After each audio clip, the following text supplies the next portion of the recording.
browser to put. Oh no! I gotta copy the link. I am so far behind, dude.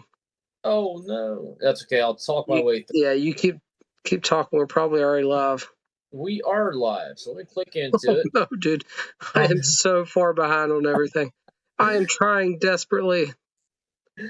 Everyone, welcome to the after party. Saturday nights on the YTPC. Captain Burley Slice and I just finished recording the newest episode. Yeah, you keep Brothers of the Pipe podcast, where we smoked the blend that is no longer available called Watch Cities American Cut Plug. This is Ernie's version of an all-day, everyday classic American style codger Burley blend. And of course, without giving away too many details, I think he absolutely executed that. But feel free to go check that out wherever you listen to podcasts, and that will be out tomorrow. All right, we have Darren, Brian Banner, and Barry already in here. By the way, everybody, Darren has a new Instagram. Darren, type if you want to. You can plug your IG name right in chat, and everybody go check out Darren's new Instagram. David G, how you doing, sir?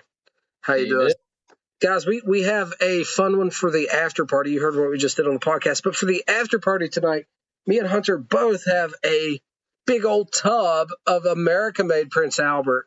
So we are going to conjure it up this evening. I hope everyone is doing well. Lukester's in the chat. Hey, buddy. Sean is in the chat. What's going on from North Dakota? So hope everyone's doing really well. Good to see you in there, man.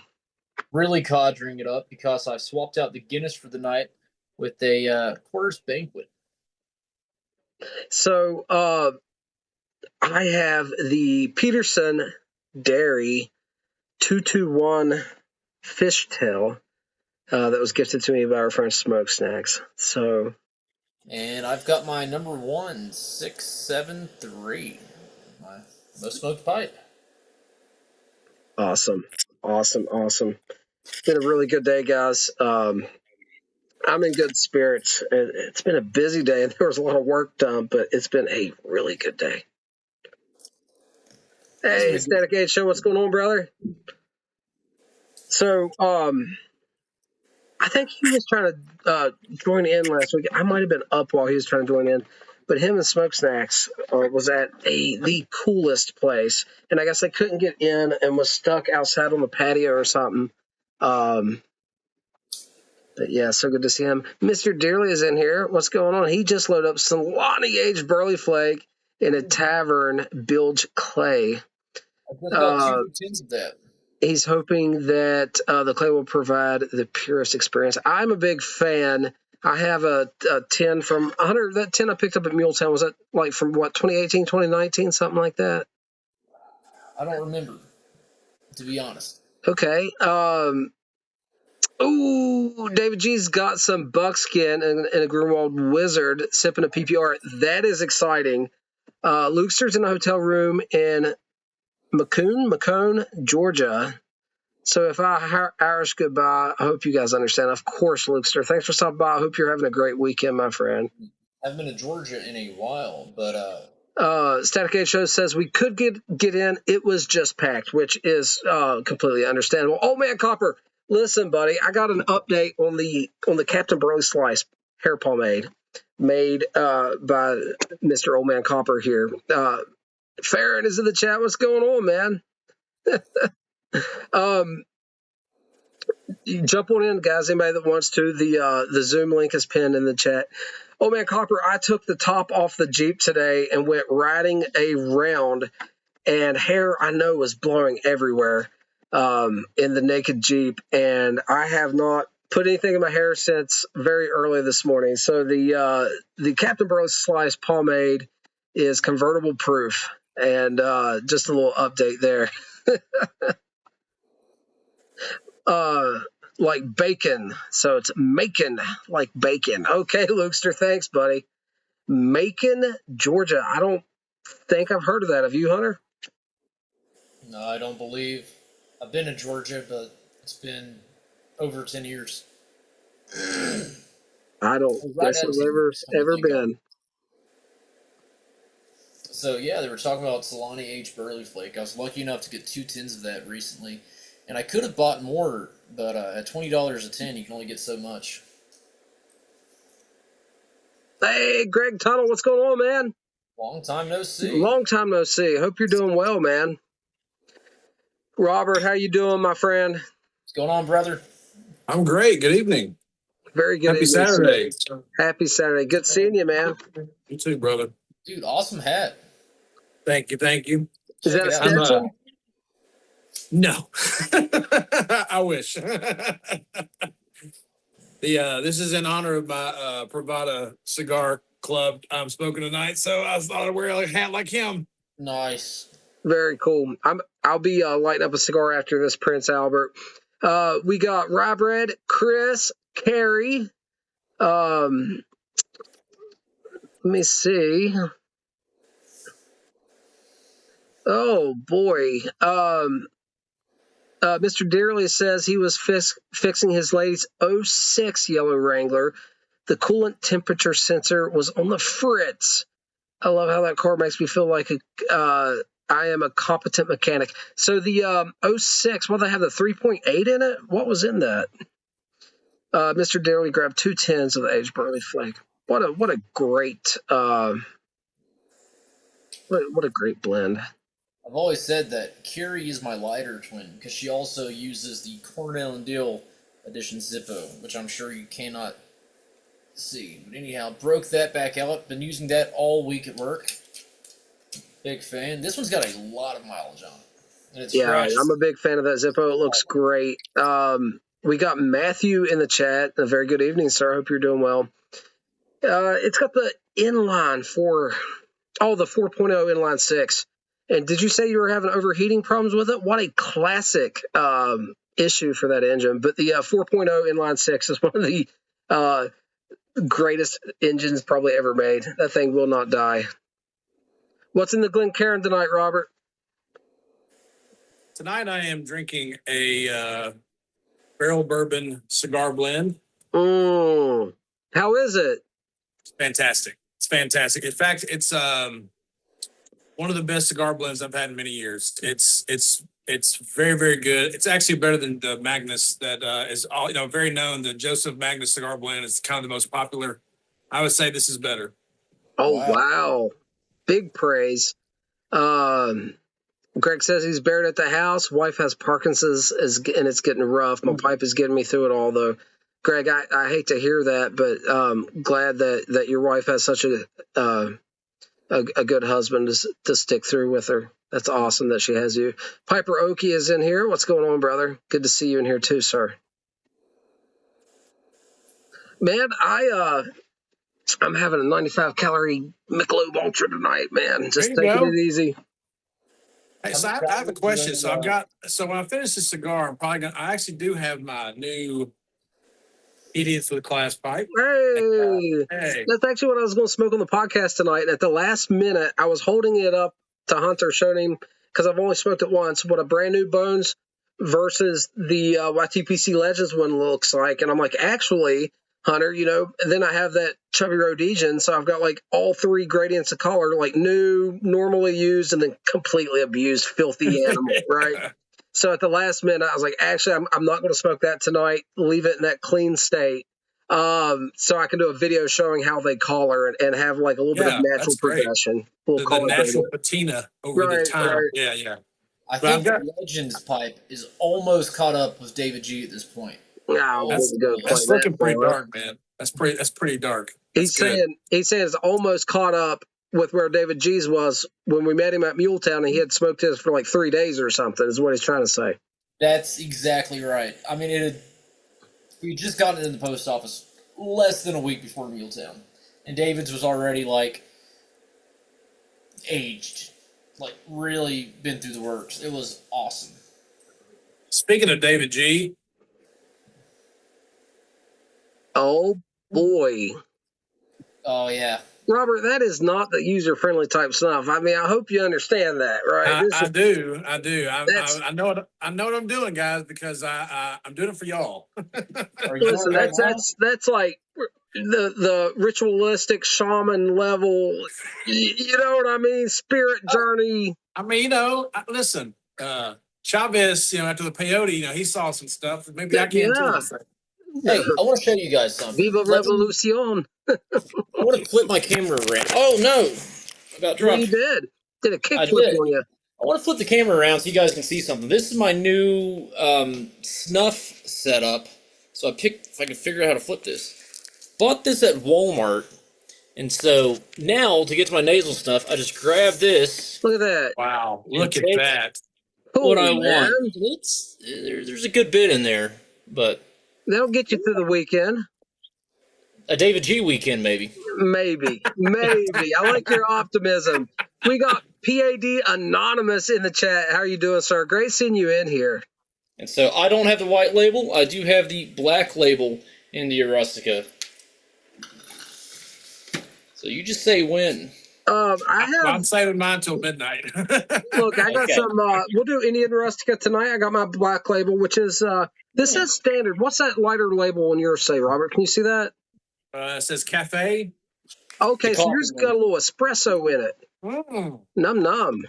I like that now. Now I had someone comment on an a couple month old video of mine in the last couple of days where I was talking about snuffing references in cinema in Hollywood. And this guy got into it after looking up what Brad Pitt was doing on Inglourious Bastards and realized he was snuffing. That's how he got into snuffing.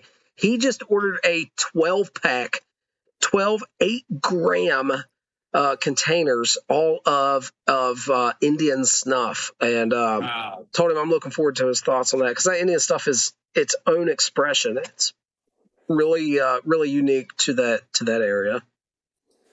So have you guys heard of this? This is a blend that Jeremiah actually sent me this. He said this is one of his favorites. It's called Handsome Stranger by KBV. I love Kim Barron Ventures, but I have not had that one. Yeah, I haven't either. I may light this up tonight when I get done with the cigar. It's going to be between that and the Moonflower. Oh man, I'm wanting to try that one. I'm a big fan of KBV's Kraken Whackin', or whatever it's called. Yeah, I like the Bison Burley. No, that was Ravenwood. Sorry. Yeah, the Kraken Whackin' was good. No, he had another one. He brought the Muletown Lukester did that he turned me on to it. I don't remember what it was right now. Early morning pipe. Earlier morning. Maybe. Static Age Show says Dot or Feather. That's the Dot. But you'll go on the journey like the feather. You know what I mean? Cigar Voice, Alec, how you doing, sir? Great seeing you in here, man. Hope you've been having a good weekend as well. Guys, Alec, what's going on, buddy? 28 people viewing the live right now. Thank each and every one of you. Guys, it's great seeing you. Robert, which cigar is that right now? So this is part of my Privada Club monthly. Of course, a lot of those, you don't really know what they are. They'll tell you. They may tell you where it's from. They may know. They may not. This is the Nicaraguan from the La Zona Nicaraguan factory, aged 7 years. It's a Bach press. It's got Bowser on it from Barrio. I remember when that was released. That is so cool, man. Hey, sweetheart. Hey, baby girl. How are you doing? Say hey to Uncle Bernie. Hey, sweetheart. I just woke up. Who's a big girl? Can you say bye-bye? You say bye-bye? Bye-bye? Can you say Rustica? I think she's camera shy. Hey, sweetheart. Oh, she's watching you all on my laptop screen. Oh, hey, baby. How are you doing? That's a good girl. You found it. Save that for the blooper reel at the end of the year, please. That's right. All right. Bye, baby. So cute. She is so sweet, guys. And she's got the rosiest little cheeks. Bye-bye. Bye. Bye-bye. Hey, bye-bye. All right, bye, baby. Oh, now I heard her. Dave G says that his Mr. Snuff order come in 1220 Graham, Indica Rustica Selection, and some others. My goodness. Hey, Dakota, one thing we haven't talked about, because we speak a lot of snuff, and Oh, hold on 1 second, Hunter. There's someone that entered here. I didn't get to say hello. Lou, how you doing, man? Good seeing you in here. Go ahead, Hunter. if someone is curious about how to get into nasal snuff and where to start, if you go on to the Mr. Snuff website, there is several starter packs that you can sample from. And granted, shipping could be a little high. It could take a little while to get to.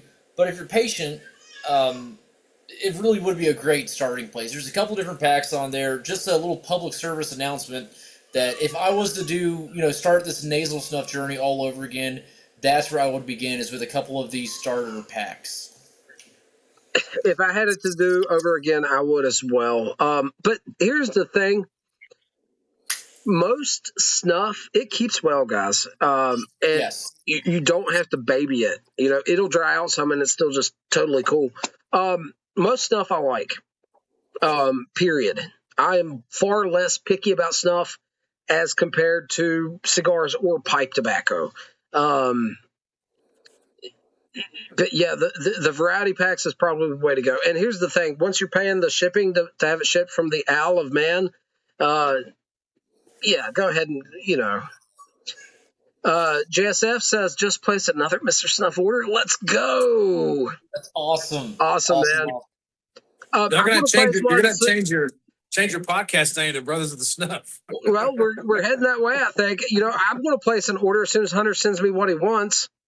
Oh, yeah. I'll do that tomorrow. I've got it all I together. had this 2 weekends ago. I'll do it tomorrow. Well, there was a couple of hiccups and blunders here and there, but I finally got it. Cactus Piper's going to disown me if we don't order this soon.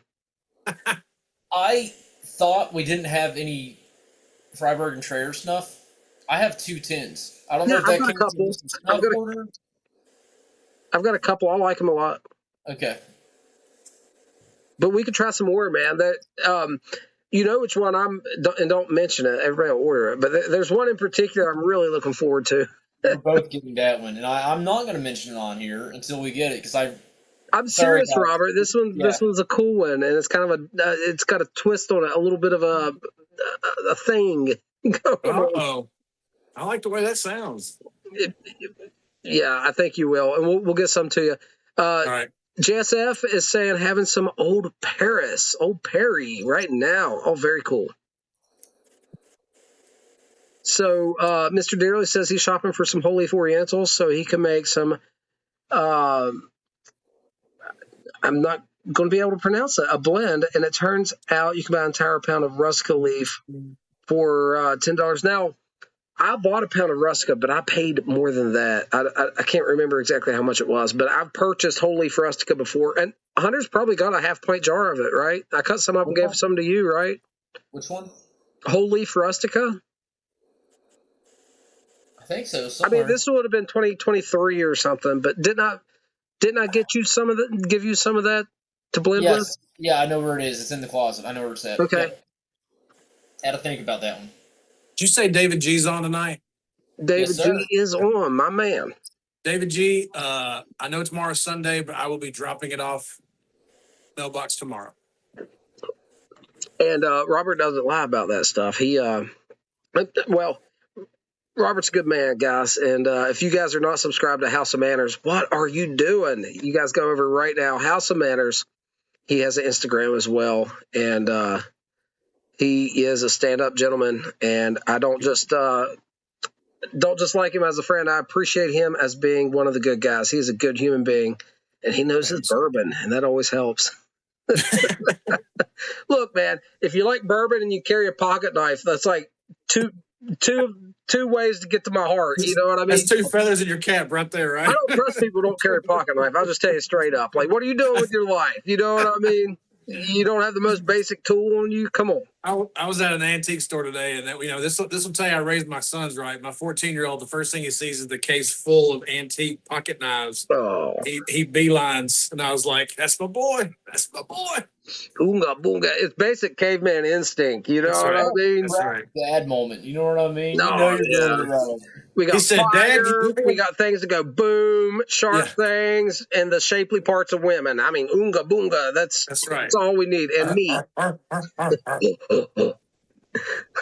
good Yeah, steak on the grill once in a while. I mean, he walks up to me and he goes, "Dad, you think I should buy this buck knife?" I'm like, "Well, yeah, son, that's a buck 110. I think you need 2 of them. That's right. You see, they come out with well, they've had the buck 110 slim for a while. This year, they came out with a buck 110 with the the slim with the pocket clip. Man. Oh, it's slick, man. It's like such a cool mix of classic and like the way everyone's carrying knives now. It's a beautiful mixture there. You know, a lot of people carrying fixed blades as well. I mean, that's something you see a lot more people doing, and then just a little slide right there in the pocket, just a fixed blade. I have that mini Hunter from Cold Steel. I can't remember the designer, but I bought it super specific because of the size. It's about the size of a kitchen paring knife, and I use it in the kitchen a lot. And it has a little sheath on it, but I like smaller fixed blades. You know what I mean? Yeah, I do too. My wife's uncle, he's ex-military and has some really cool stories, but he's always carrying a knife on him. And I've noticed the last 4 times I've seen him, he carries a fixed blade. He was carrying last week. The reason I wasn't on last weekend, we were actually visiting their family a little further away from here, and we were on our way back. I was tuning in while we were on our way back, and he was carrying a Hella on his side. It was really nice looking too. It was beautiful. Those are nice. I got one buddy that's big into the tops. Oh yeah. Yeah, he's got a couple of those, dude. Everyone he has, I'm impressed with, and I'm like, man. The one tops one that I always wanted to get and I never did for a couple reasons, but that it was I think it was Brothers of the Bushcraft, and it was a mini kukri. Did you ever see that? I think that sounds familiar. Yeah. Oh man, nifty knife. But not really what I wanted. I have kukris, so like as far as big knives go, I'm covered. You know what I mean? Yeah. Is Tops? I think I'm getting this wrong, but for some reason you said that it reminded me.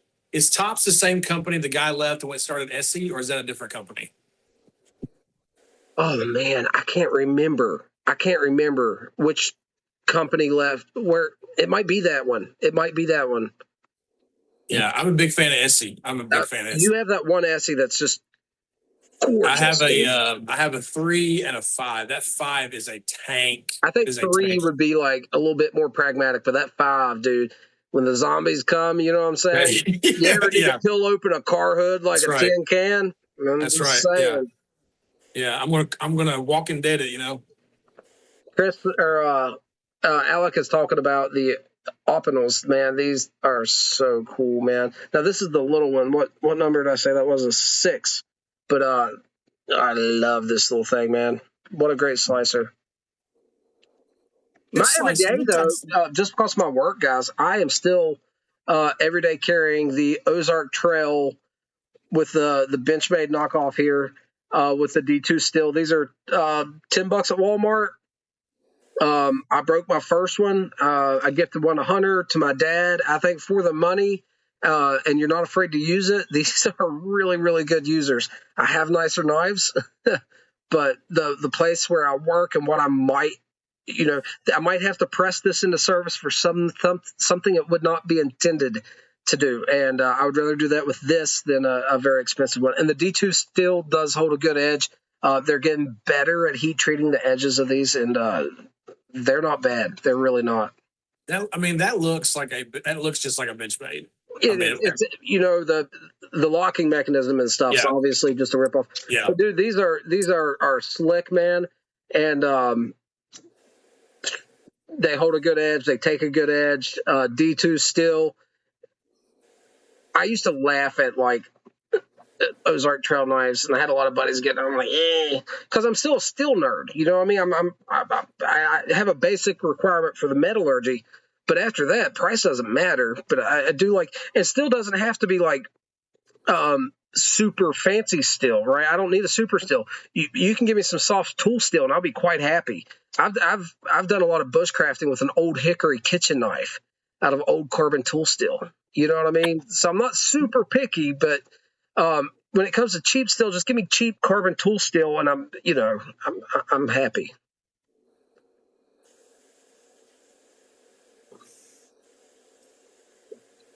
Oh, old man Copper, he loves the Winkler. Yeah. So he's a fan of um, Jack Carr and his books, and he's got all of his novels. He uses that Winkler tomahawk that the Seals used. That thing is wicked, wicked.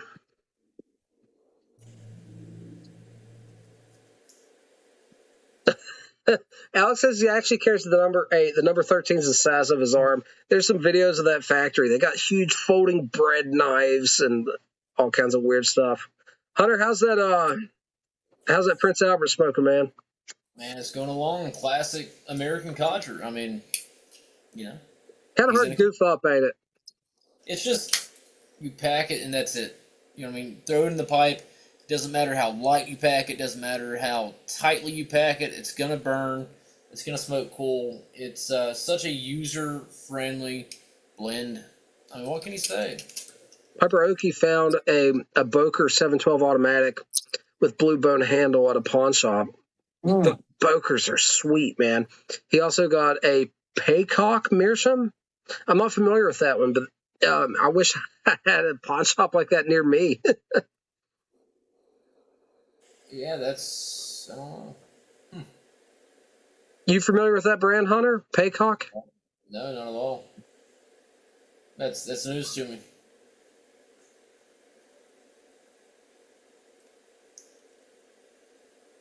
All right. Who was it that said that? Piper Oakey. He was talking about his Boker 712 automatic with blue bone handle. Oh, there we go. I was trying to Google it real quick. And I might not be pronouncing that correctly. Mr. Beerley has a Paycock as well. Like a peacock? Paycock's what it looks like. Oh, yeah. Just for fun. Bowser. Oh, you reminded me of the Super Mario 64 Bowser when you grab him up on the thing by the tail. Yeah. I was thinking about Jack Black singing that song. Princess Peach. Oh. Bring up Jack Black songs. I'm like, which one is he going for? Oh, yeah. He's got some good ones. Leaf and Briar is in the chat. What's going on? Sir, are you going to light up that other cigar tonight, or are you just showing it off? Well, I'm trying to decide what I'm in the mood for when I finish this one. I've smoked 2 or 3 of these already. They're fun. They're fantastic. I want to get one. I want to get one to try. I think you might be disappointed. It's in between a medium and a full. It's a Puro Nicaraguan, my father Nicaraguan factory. This is going to be a staple in the Crown Heads Armada. One of my favorite cigars is a standard Habano. I can go straight medium and be happy. Although I do like that medium full type category. A regular old Habano really makes me happy, like a Charter Oak Habano, just your standard run of the mill Habano, and I'm quite happy. So I don't have to have that strength and flavor, but I don't really want to go too far below straight medium. You know what I mean? Yeah, I'm with you on that too. I definitely like medium to full. I mean, it's very rare I smoke anything that would be really like light. If I smoke anything that's just mild, it would be probably, and I don't really drink morning coffee and cigar just because of my job. I don't have time for that in the morning. So, but on the few times I get a chance to have a coffee and a cigar in the morning, I like something a little lighter. Hunter has a little bit more wider range of a palate than me with cigars. Montana Piper just got home, or finally home with the wife on a Saturday. Hey, man, great seeing you. I hope you and your wife are doing well. Thanks for stopping by, man. Really good to see you. Hunter is just slightly less picky than me with tobacco in general. I think he can go a bit broader than I can with pipe tobacco, and I think he can go a bit broader than I can with cigars as well. Actually, even chewing tobacco and stuff, he can go broader than me. With the, I can't help it. I love it all. I wish I could go a bit broader. You know what I mean? But there are certain things I have preferences, man, strong likes and dislikes. I try to be open-minded. I mean, I'm smoking Prince Albert and enjoying it, but there's some stuff it's just not my cup of tea.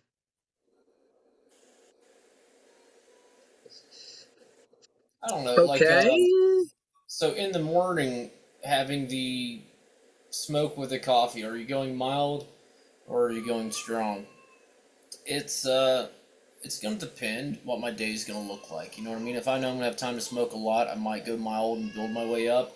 If I know I'm gonna be busy and it's gonna be a little while before I have another smoke, I might find something super punchy.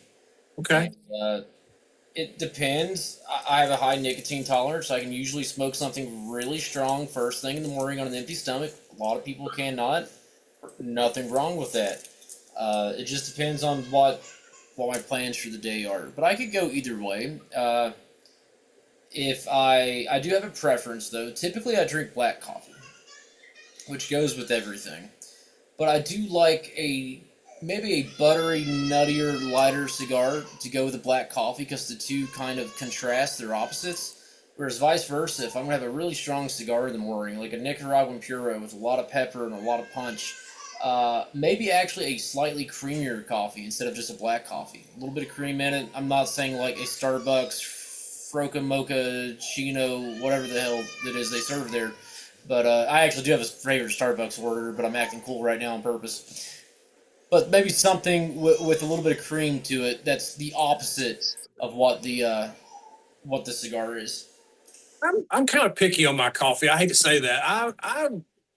I've never been like a super coffee nerd. Like I like coffee and I'll drink coffee all the time. In fact, I get coffee a lot throughout the day. But my favorite is I'm not a big drip coffee fan. Never have been a big drip coffee fan. It's just not my favorite. I like the flat white is my favorite. You know, a couple of shots of espresso, just a tiny bit of some kind of steamed milk or something, just to kind of give it a little creaminess, but nothing major. I don't want anything. I don't want a whole lot in there.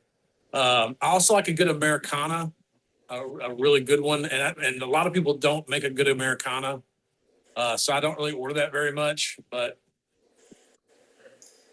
For me, generally about 95% of all the coffee I drink is going to be black Folgers Colombian that I brew kind of strong at the house. I'm really simple when it comes to coffee. I'm a codger. Sometimes I'll go to Starbucks to get something slightly different. Not very often. Guys, But Walt is in the chat. Mushroom Leg is in the chat, and I think I'm caught up. Moments and Seasons, how are you doing, sir? Doing fantastic, y'all. How are y'all doing? Good to see you. Mr. Dearly said something earlier. Sorry, guys, I'm having a hard time keeping up with chat. He was talking about a lot of people in the YTPC and the pipe smoking community at large get into Latakia-based blends and have kind of a phase and then back out of it. I did that, so that kind of details my experience. But my phase was a very long phase where I was predominantly an English smoker. Well over a decade, I was smoking pretty much deep Englishes. And now Mr. Dearly says he still smokes them every day, maybe once or twice a week for me. But I still have a respect and a love for Latakia. I just don't smoke it quite as much. Everybody, I am Old Jack Codger. Everybody check him out. He's got a new channel, and we're trying to get his subscribers up. He's doing such a great job. I'm so happy to see you in here, Jack. I hope you're having a wonderful day, sir.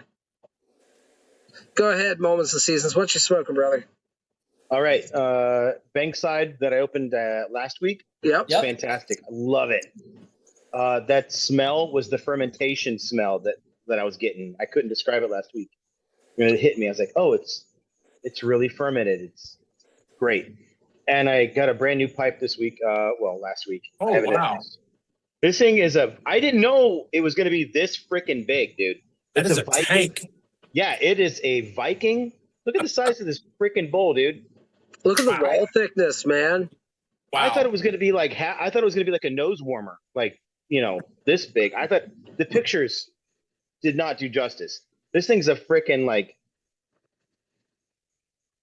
It's a unit. it's a unit. It's a unit. It's a Right. mallet, but it's a pipe. Yeah.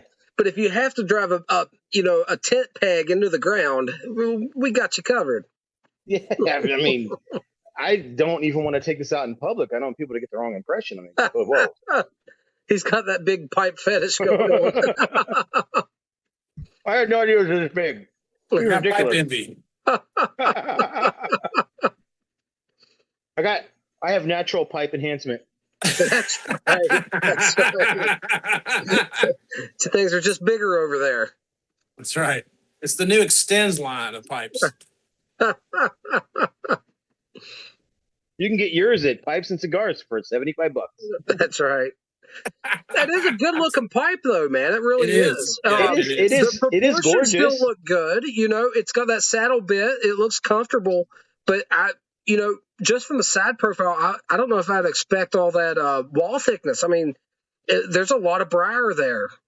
Dude, I had no idea it was going to be this big. I had literally no idea. I didn't even look at the dimensions. I just bought it because I saw the whittling piper. Mm-hmm. He did like, he always does like, cause he does like the EDC carry. So he has like his hank and his knife and everything. Yeah, he does a good job with that. Yeah, and I saw that he had one of these, and I was like, "Oh, that thing looks awesome!" And they were out of stock for the longest time, and then they were like, "Hey, we're back in stock." I was like, "I'm on it." No idea. Justin is in the chat. A very good evening, sir. Thanks for stopping by. Guys, everybody in the chat, let us know what you are smoking. Me and Hunter's both smoking some Prince Albert. I'm smoking it in the Peterson Dairy 221 Fishtail. Hunter's smoking it Big Shock. Y'all can guess. Number 178-673 Roma Lucite. Number one. Which, I said number one. Oh, I called it number one because I bought so many of these. I started naming them chronologically. The first one, the second one, the third one. At this point, though, I'm a big Stevie Ray Vaughan fan, and so he called his favorite guitar number one. And so that's why I call this pipe number one now. That's the story I'm sticking with. Brutal Enough is in the chat. Very good morning, sir. Hope you're doing well. Robert's having the Bowser's Blessing. That's the new name for that cigar. And Moments and Seasons Captain, is having some fermented Virginia. What is it, Robert? So as you know, Captain, I missed out at Milltown on that beautiful, beautiful American Standard that you own.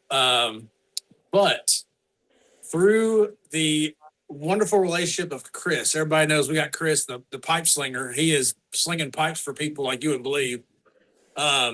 He found me a Lovat, which is on the way, and I'm so excited, man. I cannot wait to get that thing. People might not realize how much good Chris does behind the scenes to promote people that's doing good work, and I just want to take a moment to lift Chris up. If no one's familiar with MKE Chris in here, he is just a hell of a guy, and man, I don't know anyone else like him, and he's really helped a lot of people out in the industry, made connections behind the scene that I know about, and I'm happy to call him my friend. And listen, everybody needs to know someone like Chris. He's a good guy to know. Carolina Codger is in the chat. He's having Nightcap and a Peterson. Alex not smoking right now. He might grab some snuff. Justin's having Steamworks and a Cobb. Matthew's having Orlick, Golden Slice, and a 7 Poker 310 with a hard dry cider. Now, I'm not familiar with the 310. I have a couple 311s. That's interesting. Mr. Daly's having the Aged Burley Flake in the Tavern. I wonder if it's what I think it is. Walt can't stand the guy. I don't know who he's talking about. So the 310 Chris, he's talking about Chris. Oh, I bet he is. Jess has ordered a Morgan Bones pipe. Ooh, a Rhodesian. I have a chubby Rhodesian. Let me go grab that. Hunter, you talk about that. Let me go get my Bones Rhodesian shown off. So he's grabbing the Bones Rhodesian. That's the one that you all just be prepared to see a extremely stained Morgan Bones pipe. This is about as dark as one gets, and probably one of the darkest that I've personally seen. Though I will say, I think I showed it off a second ago. My Legends pipe, the YTBC Legends, it's getting there. It's not quite David G level yet, but it's coming along for us mere mortals. You know what I mean? Hunter, that looks pretty good, though, man. I mean, that looks pretty good. It's been getting 2 smokes a day. The drive to work and the drive home, because I'm working really close to home, about 15, 20 minutes. And so I need something that's going to be not a long smoke. You know what I mean?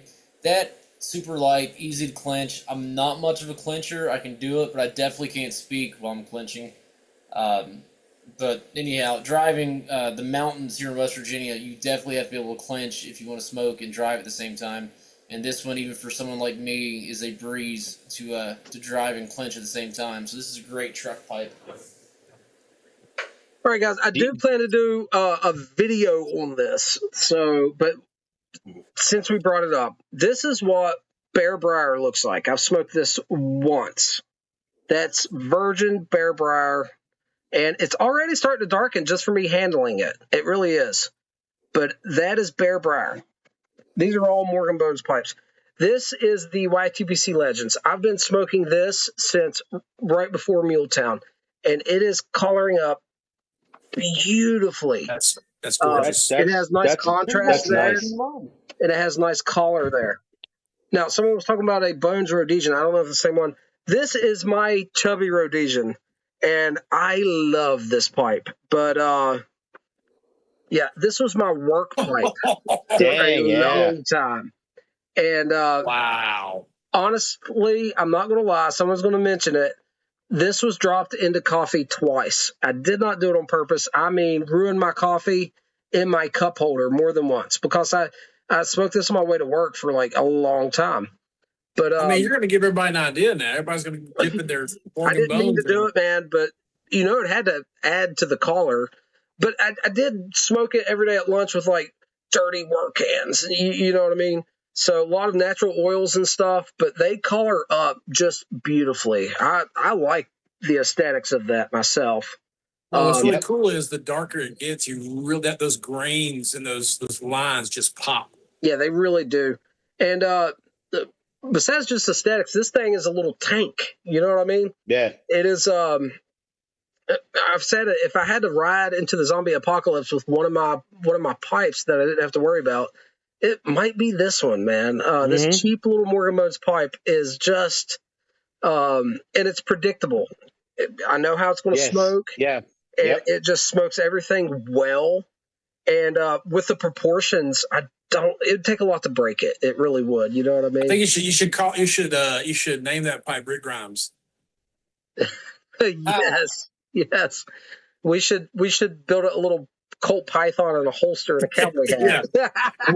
We'll name Hunter's Carl. Man, I mean, I can't speak highly enough for the Morgan Bones pipes, man. Like, I have a billiard saddle stem oval, whatever. That thing is a beast. I love it. It is. Talk about not knowing what they're called. That's like my new Idiots with Pipes homage. It's a sitting bent something. I don't know what this is called shape wise, but I like it. And I mean, he did a great job. Chris Morgan's laser setup is tuned in. Man, it's so crisp. He does such a good job with that. This one, let me show you this crag here on the bottom here. Look how craggy this one is down here. See, mine's already darkening up. Yours looks way more naked than mine. Look at that crag under there, dude. It's got a. Yeah, I mean, as far as like bang for your buck, man. If people in your chat do not have a Morgan's Bones pipe, chat. Go get a Morgan's Bone pipe. Just do the random gnarly. Just let them send you whatever they got. Just go for it. You will not be disappointed. I mean, this is what's really cool about the pipe, just the pipe maker community, is that you can go out and spend, hundreds of dollars on a beautiful Nate King or a Grant Batson, and you can definitely do that. And they're beautiful. They're great pipes. But then you have guys like, Donald Briar, Morgan Bones making these pipes that are, very affordable but also aesthetically gorgeous. And also not just aesthetically gorgeous, but also great smoking pipes. Yeah. I'm super happy with Steve's work over at Donald Briar. I am old Jack Codger asked, do you guys know Tom from Northwest Pipe Smoker? He smokes a big chunky pipe like that. He's got an amazing collection. Actually, a very long time ago, well over 15 years ago, Tom is who got me turned on to Jake Hackert pipes. He also got me turned on to Peter Stokeby Vulcan Supreme for $28 a pound back in the day. So, Tom doesn't know me, but I know Tom. I've been watching him for a very long time. I love his channel, and he's a really good dude. And yeah, I like watching him. Lee from Broward's got 75 plus bones. Yeah, he's got a huge collection. Yeah. Wow. Damn. Old Man Copper's heading out, man. Old Man Copper, thanks for stopping by, buddy. I hope you're doing well. Guys, let me go ahead and say, I think Old Man Copper might have a Morgan Bones pipe coming out soon. I'll let him announce that, but there might be something in the works everybody might need to look forward to. So it's always a good time to buy new bones and support a great guy within the community, such as Christian there. Thanks for stopping by, Old Man Copper, and we'll talk to you soon, buddy. Brian Moore is in the chat. Hope you're doing well, buddy. I think Old Man Copper's doing another run of the apple pie, a very small run, but okay, yeah, I saw that. Brian says he's popping in to say hello. Had a great time at the Kitsap pipe meeting today. Experienced a bowl of Pierre Jensen's Aberrant blend. I'm not sure if I'm saying that right. Maybe it's Aberrant, Arborant. I'm not sure. Aberrant, Aberrent. English is my first language, but you would not know it. All right, Farron's heading out. Farron, thanks for stopping by, man.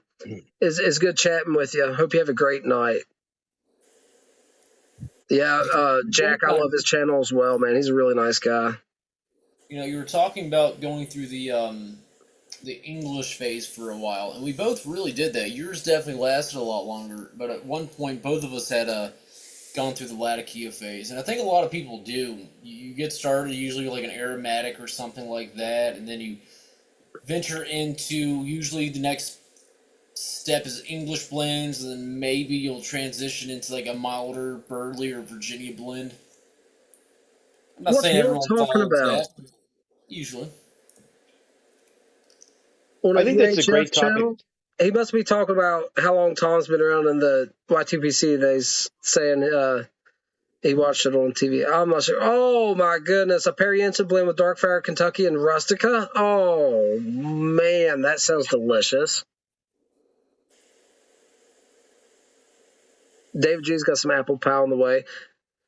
Yeah, Dark Fire Kentucky and Rustica, blended by Perry Jensen. What could go wrong? I'm serious. That sounds delicious. What's it called? That's Aberrant. Aberrant. Arborant. Arborant. We'll say Arborant. Okay, that works. I'm not a very smart man, but I know what love is. but I know what tobacco is. Hey, look, Right. I made a video when I first started my channel. I was like, Hunter, he could tell you about it. I'm kind of like, you put it in the thing, you put the fire to the stuff, you smoke, oonga boonga, you know what I mean? It kind of works for me. I don't know. I've actually been going back and watching some of Hunter and Captain's older videos just to get kind of caught up. And I have to say, y'all have come a long way, Yeah, brother. you're a brave soul. You're a brave soul. See that real defined brow ridge there, man? The Neanderthal favorite- genetics run deep. Captain used to have a whole beard full of stuff going on, man. Like, I mean, Yeah, there was a time trying different things, man. I will say though, one of my favorite videos is the video where you get the bag of tobacco that looks like a laundry bag. That's That was like only Yes. one of them. That was only Dude. 5 pounds. that was one of my favorite. He's like Yes. holding it up, and I'm like, holy cow, that's a lot of tobacco. Yeah, so So the apocalypse comes, you're grabbing that pipe and that bag and running. yeah, dude, that's all jarred up in half-gallon jars now. By the way, I have a tower of half-gallon jars. It took 20 half-gallon jars to jar up that 20 or 10 pounds of tobacco. I left mine in the bag. It's still in the bags. I wasn't doing that. But we got 10 pounds of tobacco for $40. What do you do? I smoke that stuff. I've been smoking it some. And I watched yesterday. I was on YouTube, and I don't know why, but I wanted to actually go back to my oldest videos. And my very first video, I did a review of Cornell and Deal's Burley Flake number 3. And it was 2 years ago yesterday that I put that out. And it was a total coincidence that I was watching that video on the 2-year anniversary of putting it out. Wow. But yeah, I'm still not very comfortable in front of a camera, but it's crazy watching actually one of my videos I would put out, let's say today, versus that one. And I go back and I watch that and I'm like, wow, I seem like a real jackass. And I'm not. I was so nervous because I've never done this before. You know what I mean? I don't want to watch my early content. I leave it up, but like you know, Oh man, that's awesome. I'm come like, a long I sound like a ways. real jerk right now. I'm like, no, I'm not. I was nervous as hell. I didn't know what to say, so I was like, just talk low and calm and make it through it. Yep. JSF I'm actually switched over to some Simply Snuff Buccaneer, which is awesome. I have not tried any of the Simply Snuff blends yet. Rest in peace, son. I'm actually in the works of writing a script now for a video I would like to put out in the next month and a half, 2 months. But I'm literally writing the script though, like because there's so much content that I'm going to put into it. Hopefully, I put it out there. I've got super busy, so if I get it out there, it'll be great. Well, I hope you do. I hope you do, Yeah. man. I'm looking forward to it. Jack, Codger Jack. I am old Jack Codger's heading out. Jack, good to see you, buddy. I appreciate you stopping by, man. Looking forward to your next videos to come, man. You're doing a great job. Keep it up. And I'm glad I come across you, man. Guys, I think I'm going to grab a cigar. A cigar, as it were. I don't know what I'm going to get yet, but we'll find something tasty, I'm sure. Nice. I smoked all my Crown Head stuff, but man, I did have some nice Crown Head stuff.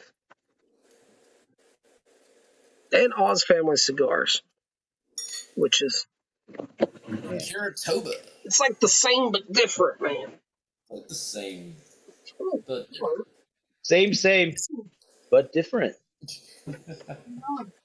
so yeah, everyone's doing this Codger Summer thing here on YouTube. And Really? I wasn't planning on doing that per se, and I haven't been smoking a lot lately. Usually, I smoke throughout the day. I've been so busy at work and haven't been able to smoke there, so I've been smoking like one pipe when I get home in the evening. I just make it like a really nice pipe, a really nice blend, and that's been working out really well. Finally, I decided I miss smoking at work, so I work outside. I can't smoke if I want to. Decided I want to look professional and I'll smoke a pipe all day. Then I thought, I'm not really getting a promotion anytime soon. What's it matter? So I've been smoking my pipe at work all week, and it has been so freaking nice. Not gonna lie, the days have gone by so much better, and I have a really, I'm enjoying work better. We'll just say that. I think it makes people look more professional, if you ask me. But Yeah, it makes you look wiser. That's just my opinion. But I'm a weekend smoker only. Like I try to keep that in moderation. Button hit real hard. So for me, it's Friday, Saturdays, sometimes Sundays. Would I smoke more? Yes, I would. Would I smoke every day? Yes, I would. But I restrain myself to just the weekends. Do what makes you happy. Yep. Know, and what you're comfortable doing. I would never ask anyone or recommend anyone to push themselves out of their comfort zone. You know what I mean? Where you feel safe, essentially, with it. Yeah. So yeah, as long as you're happy with that and satisfied, and that's awesome that you've figured out what works for you. And that's what I love about pipe smoking and pipe smokers. Everyone is so different. There's pipe smokers that I have a lot of respect for that smoke very inexpensive bulk blends in like Dr. Grabo pipes, and they smoke like 15 bowls a day, all day. They don't really clean their pipes. They just reload, and they'll smoke the same pipe all day, every day for weeks at a time. And they're really great guys, and I have a lot of respect for them. Vice versa, I know people that only buy artisan-made pipes that are at least $500 plus, and they're smoking like 2005 McClellan Christmas Cheer every single evening, and maybe just like 1 or 2 bowls a day, like late in the evening. To them, they approach it like a fine wine. You know what I mean? It's not something you're consuming every single day. It's at the end of the day when all your responsibilities have been finished and all you have left to do before you go to bed is relax. Those are Yep. awesome guys too, and it's what you make out of it. You know what I mean? You could be a total codger smoking a cob. You could be someone that just smokes once a day and like really sophisticated blends. Or maybe you're someone that the blend doesn't matter. You just find one or two things you like and you're more of a pipe guy. And you just like collecting pipes. Yep. I've got a buddy in Michigan. That's kind of how he is. He smokes 3 blends. 1 Virginia, 1 Burley, and 1 English. No, I'm sorry. 1 Virginia, 1 Aromatic, and 1 English. And he just has the nicest pipe collection you've ever seen. He just picks one of each genre. He gets it in bulk. His Virginia is Peter Stokeby Luxury Navy Flake. His English right now is Peter Stokeby English Luxury English, and his aromatic is Lane Limited BCA. But he just has these really awesome pipes, and that's his thing. He just collects awesome pipes and smokes a simple blend, and he's happy. But that's the thing, the happiness, the feeling you get smoking Yep. for yourself, and what makes you click, essentially. Well, I I love it think all. for me, it's. I mean, I like so much variety. I don't have like one thing of anything that I like. That's why that's why I collect so many different things. That's my problem. Is I spend money on like my oldest son and I we're into collecting fragrances right now, and so we're out going and we're hunting fragrances at like Ross and things, finding these like really inexpensive fragrances, and we're having the best time with that. It's like cigars. Like Yeah. I don't have the same cigar. I like to try a new cigar all the time. Constantly trying new cigars, new blends, I'm buying new pipes and trying them out. I love the variety, and it's like how I eat too. I eat the same way. I can't eat the same thing every single day.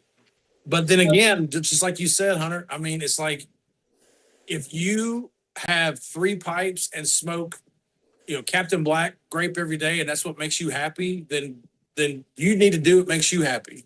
And Hell yeah. one of my favorite quotes is there's a whiskey channel called Whiskey Tribe, and they're like the most non-whiskey snobbish people I've ever seen on YouTube. And their quote is, "The best whiskey is the whiskey you like how you like to drink it." So Yes. if you want to put a big fat ice cube in your neat whiskey and people make fun of you for that, well, that's on them, not you. If that's how you enjoy it, then you enjoy it. Oh, It's on you. there's one person excluded from that. I'm with you. Do the stuff the way you like it. There is one gentleman online who disgusts me, and I'm sure you've seen his shorts. But he'll get a 80-year McClellan for $10,000 and make an old fashioned out of it, just in spite of everybody, and drinks. He's like, money. But anyway, other than that one individual on the whole 8 billion people on the planet, I agree with Robert. Yep. Have y'all seen him? Yes, unfortunately. Come on, tell me it's not awful. It's like my heart hurts when I see that guy. You know what I mean? Yeah, it hurts me too a little bit. I ain't gonna lie. You know, The things I would do to taste that, Exactly. And That's then what you're gonna, listen. I'm a whiskey collector. I have never tried Pappy in my life. right. Like, and I mean, I've never even have experienced that. Like, and I have the funny feeling that the day I do, I'm going to be very disappointed in it because I've drank so much whiskey that's been so good. Like, yeah. this is fantastic, and it's $70. I mean, it's not even like it's this high end everybody's looking for whiskey, but I don't know. I'm going to have to pour me one here, man. Guys, real quick, let me announce my cigar. I have an EP Carrillo, the Pledge Prequel.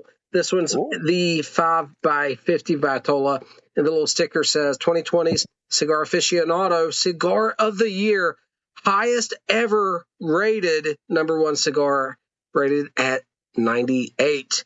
Wow. I'll be the judge of that. I'm sure that was not a political decision at all, and Cigar Aficionado is objectively based. They sure are. Just These go are there good, and though. find No, out these- who's these are- advertising them. These are good. I like these.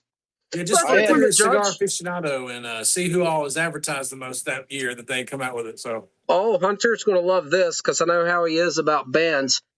The Silk Hunter is taped directly to my wrapper. Do you see that? The And tape, that's a number one the cigar tape that's review. supposed to be holding on the silk is taped to my damn wrapper. Look at that. Like, don't add extra presentation if it's just going to ruin the freaking cigar. So If my I tear this foot getting this off here, I'm going to be very upset. that's what I'm saying. Just don't ban the damn cigar if you can't band it right. That's all I'm saying. Ugh. You know, I love cigars, but nothing ticks me off like spending $15 on a cigar. You've been enjoying it. You get close to the band. Okay, time to take the band off, and it Hunter rips. gets so tore up. Dude, He gets it's so so tore bad. up over it, man. And I love a good-looking band. I do. I love a band on a cigar. But if you can't figure out how to put the band on without up the cigar, don't do it. Guys, I laugh because it's like, it's not just a little bit of his thing. It my really identity. gets him going, man. That's the hill he's dying on, baby. Dude, Oh, his it is. whole opinion of that cigar, it doesn't matter what happened before it. When it gets time to take that band off, if it starts snagging wrapper with it, buddy, his opinion I'll changes. tell you how strongly I feel on this opinion.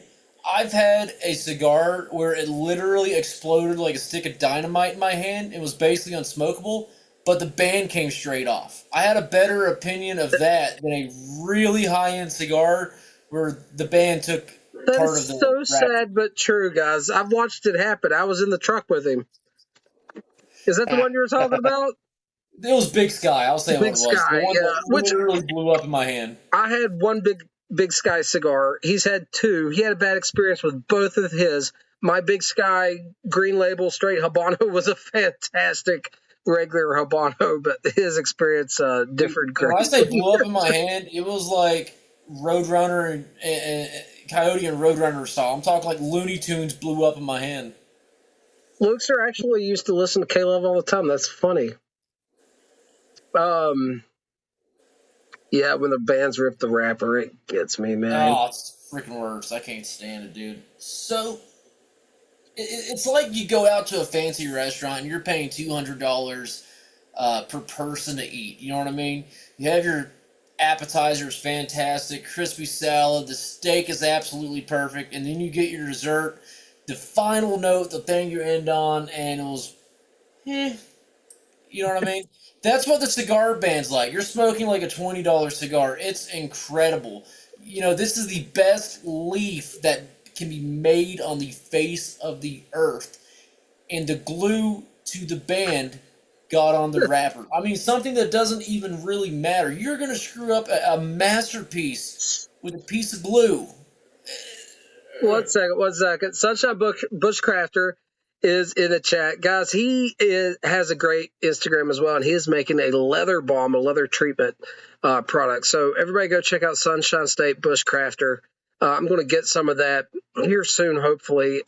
Just today, I used some Old Man's Copper wood balm on an old surplus rifle, and the leather sling could use a little bit of that leather treatment. So I'm going to get some of that in here as well. Everyone's talking about bands. We're going pretty heavy. Has anyone mentioned Infant Annihilator? Like, what's going on here? Pagan Altar? But yeah, no. Keep it going, guys. Keep it going. Y'all talk about your music. Devil worshippers. Back to the Infected whiskey. mushroom. Ew, no. Back to the whiskey thing. I have a very well-to-do friend that has multiple bottles of Louis 13. You know, like it's $8,000 for like a bottle. And they like takes it out with a pipette to pour it in a glass. He's got the whole thing. I know about Louis, man. That's Yes. I read about it, reading Brad Thor's novels, but go ahead. If you ever get a chance to drink it, meh. I don't know enough about brandy. You know what I mean? It's a lot like whiskey. You know, he's paying like, you know, retail $8,000 for like a liter, something like that. And you drink it and it's smooth. It's good, but it's not like, would I pay $8,000 for that? Absolutely not. Absolutely not. Brian tried Wessex today, the Curly Block. It was good. Me and Hunter's going to try that soon. Guys, we have, where was it? Iron Journaler in the chat. How are you doing, sir? Good seeing you in here.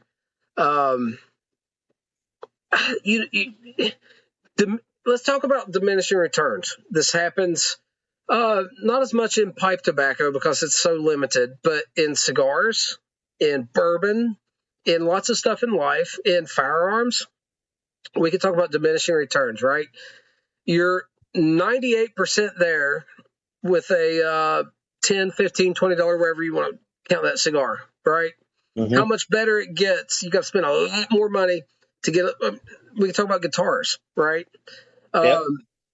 Hunter's got a cheap acoustic that I gave away because it didn't play right to him, and he makes that thing sing. I don't know about that. That's not why I gave it to him. I'm just joking. It's a fine, cheap acoustic. But what I'm saying is you start getting into diminishing returns really quick. And in spirits, I think is equal playing field. Now, the only variable within spirits is scarcity. When stuff's allocated, bourbon specifically is what I'm talking about. Even standard Buffalo Trace, when it's hard to find, is put up on a pedestal. And I like Buffalo Trace, don't get me wrong. But when it's being allocated and there's scarcity, that initiates people to want it. All things being equal, now that the bourbon boom has busted a little bit, the bubble has. I'll give you a couple of my examples, and I pay more for it than a lot of other people. Wild Turkey 101 is a great standard bourbon for me, and I get it for $30 a bottle. Okay. An exceptional bourbon for me would be like an Old Forester 1920 from the Prohibition series. That's an exceptional bottle. It's $70 a bottle. Is it 1 1/3 or 2 1/3 times as good as that Wild Turkey? I'm afraid not. It's really not. That's why I probably consume more $30 bottles than I do $70 bottles. That being said, a $70 bottle has its place in my bourbon collection and in my rotation. I will pay that amount to get something better and different. But as far as how good is it, the law of diminishing returns really hits hard. It's like guitars, like a 1959 Les Paul, the most desirable guitar that you can get. You can get pretty much a perfect replica of that for $10,000 that gets you 95% of the way there. But to get the real thing, to get that extra 5%, you're going to be paying an additional $300,000. So, I mean, like... David G says he's waiting on Brothers of the Pipe podcast to smoke the Wessex Curly Block. We'll get there, brother. We'll get there. Justice says staccato taste with Kel-Tec budget. I got a expensive CZ, but not a staccato. So that's funny. Alex says, speaking of instruments, my wife accidentally sat on my ukulele. It was an electric acoustic Ibanez. Uke? I'm so confused. I'm not that familiar with ukes, I guess. The 4-string tiny guitar. It's awesome. Yeah, somewhere over the rainbow, big Polynesian guy. So this is what you do. You get the guitar, you put a capo on the 5th fret, you have just the bottom 4 strings. You have a double cutaway acoustic? And then this very top string is an octave higher. That's awesome. Yeah, it's been played a lot. But anyways, guitar, capo, 5th fret, top 2 strings gone. That's basically ukulele. And you have to be a big Polynesian guy. And sing about rainbows. Dude, Hunter's got the shred mobile on that acoustic. What? That's a shredder with the double cutaway, man. Yeah, man. It's got that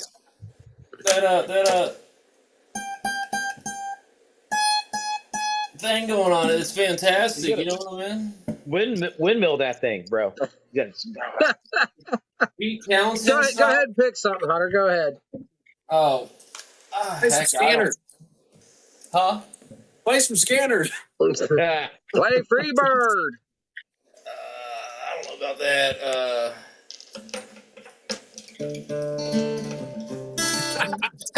F that up. Turn it up. No pressure. It's not like you're live on YouTube or nothing. Yeah, no pressure or anything. So there we go. I'll take one more request before I put it down if someone's got something. Play something you want to play. I want to hear some flat picking. Play Stevie Ray Vaughan's version of Voodoo Child. Oh, God. You know what? Let me take all the bracelets off because it's doing like this kind of thing. Smoke snacks with a Briarworks shirt on. What's going on, brother? We smoked the Peterson tonight, and it did really, really well, man. How you doing, buddy? Doing all right. Sorry I'm a little late. I was making some edits to the estate, adding a new feature, and I did not want to leave it halfway broken. Well, let us know what the feature is before Hunter starts picking on this get fiddle. Oh, I just sometimes the lounges are empty and people are in there chatting and they're kind of by themselves because time zones and when people are available. So I built a chat bot that links to a database. And so you can use voice chat and you can chat with it whenever you want, but none of your information goes anywhere. Dude, It knows about. Go ahead. I need a new chatbot girlfriend. I'll check her out. I wish you the best. My first trial was a dude. So it's like a chat bot codger, essentially. Yeah. I need an old soul chatbot codger. No, it's like a chatbot toddler. It doesn't know everything. It knows a little bit about pipes and tobacco and stuff. Well said, Garrett. And it's gonna ask you a bunch of questions to keep you chatting. But it's nothing special. It just fill the gap for some people. No, I don't want anybody bored. That's great. You saw the need and you put the work in, man. That's why you're doing the dang thing. All right, Hunter, let's hear it. Well, do it. If you wanted like Voodoo Child Stevie Ray Vaughan, this is an acoustic guitar. You got to keep that in mind, which makes it very, very difficult.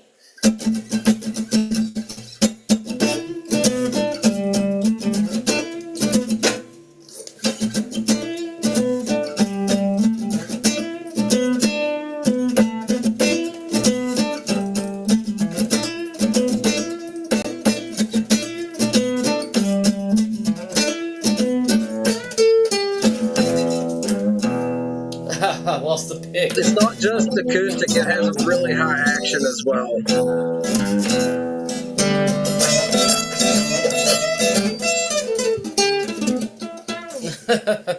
Nice, dude. Nicely done. There we go. Very nice. Something along those lines. All right, now Ralph Macchio from Crossroads, go. Yeah, I bet. Yeah.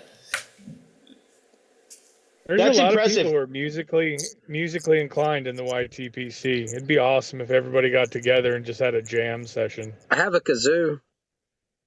Dakota and I did do a kazoo acoustic Freebird version one time. I think we both so happened to be drinking separately when that happened. I'm not drunk enough, sadly, but I do have a kazoo. I'm not joking, and if I drink enough bourbon, I will break that bad lad out.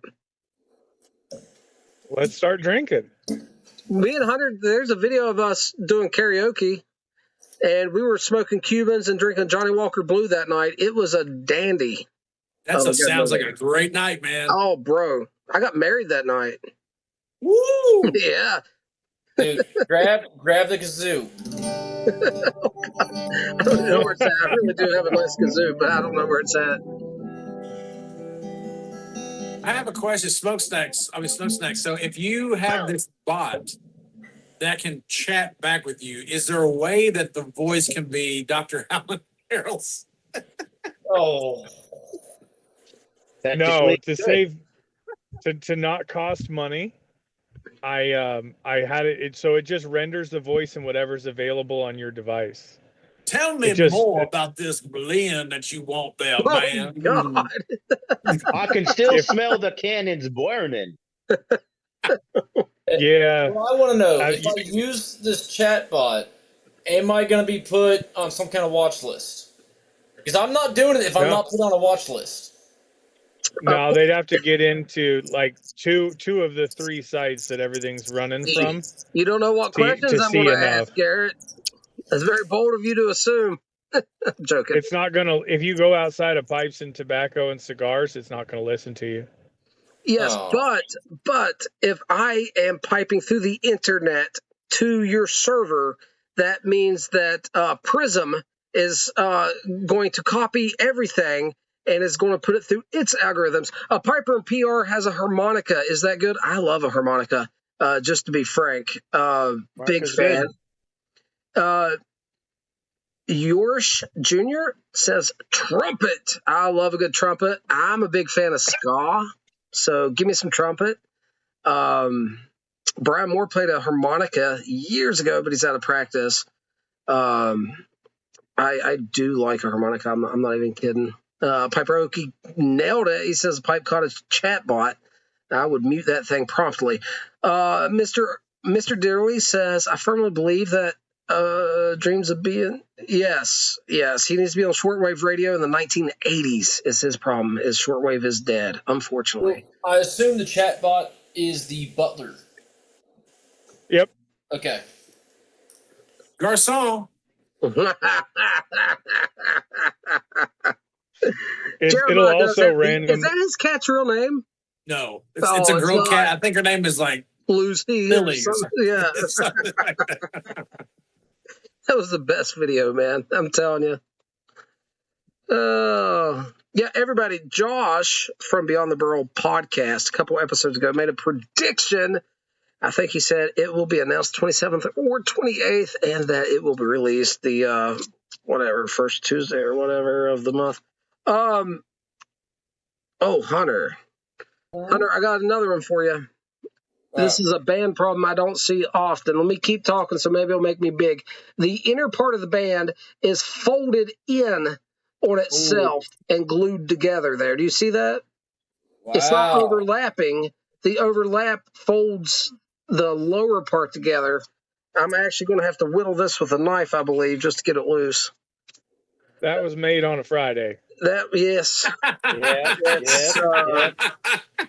Look, you guys are trying to get me going. I've already went on a 10-minute rant on cigar bands. We won't need another one. He's serious about this, guys. He's not joking. Well, I have something positive to talk about. Well, relatively positive. Please. Bring me some joy. Check this. It's going to block me out. There we go. So this is available now at certain lounges if I can keep it in frame without it blurring me out. I can't see. Master. So it's the Toscano Master Aged 4-pack. It's 1 through 4. The Master Aged sticks, all in a nice little branded little carry case. It's got like fake leather. It's slightly thicker than paper, wrapped around it, top and bottom. And when the top comes off, see if you can see that there. The sticks holds 4 whole sticks in there. I saw that announced a while back. Me and Hunter, which one of those did we have, Hunter?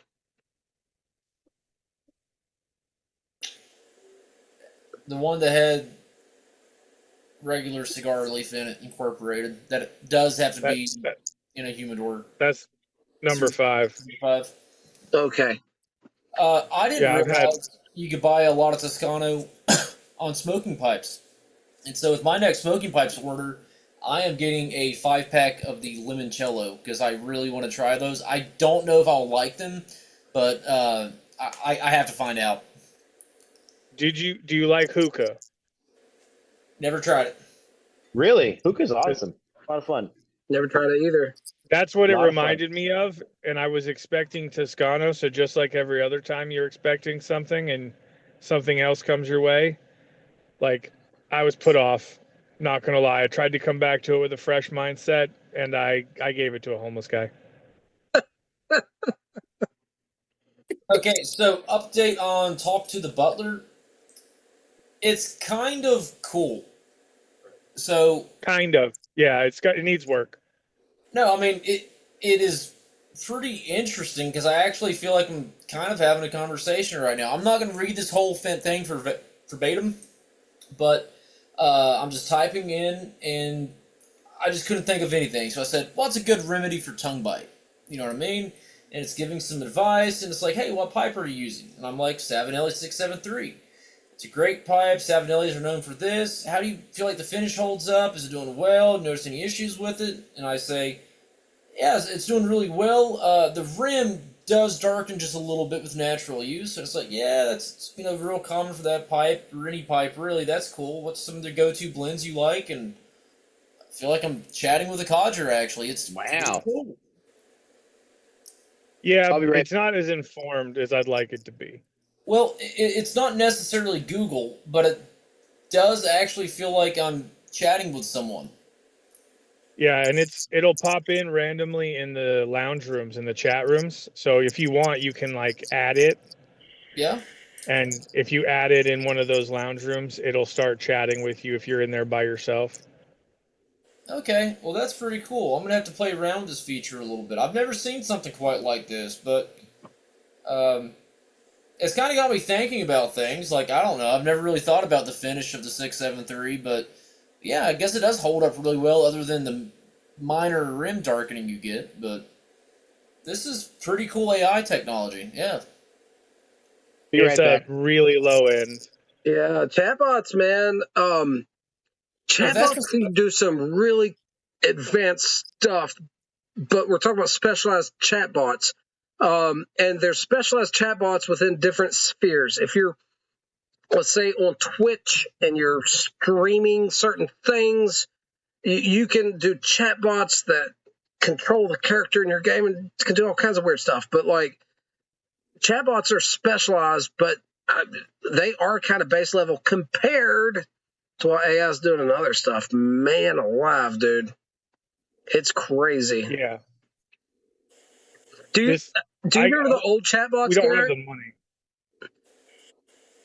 Do you remember? Yeah, all they would do is like spam you ads for links. So it would give you like 2 sentences and like, here's a link to porn. You're talking about like IRC chatbots, man, back in the day, dude. Oh, I'm talking about just YouTube chatbots from like 3-4 years ago. Oh man, I'm talking about chatbots have been around for such a long time, guys.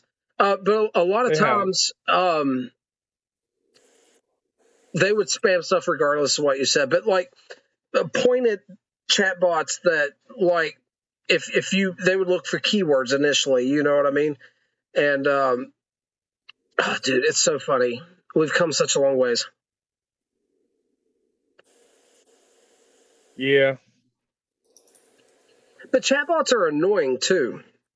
You know what I mean? No matter how good they are annoying. And they're only annoying to the people that are trying to use them for a very specific purpose right now. In general, it's never that. But like if you have no other person to ask the question to and you're having a problem or need an answer and you're left with a chatbot, that's never the right solution. You know what I mean?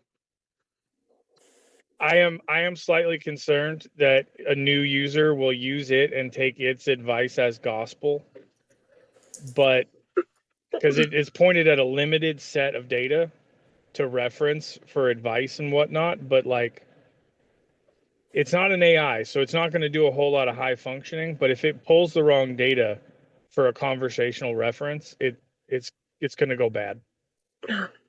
I mean, I still think it's worth having. It's not going to. I mean, there's always a potential downside to anything, and you've thought about the one for this, but I mean, nah, I think the good outweighs it. Well, we'll see until it tells somebody that, yeah, no, you can totally put out your cigar in your whiskey and everything will be fine. Look in your eye. Yeah.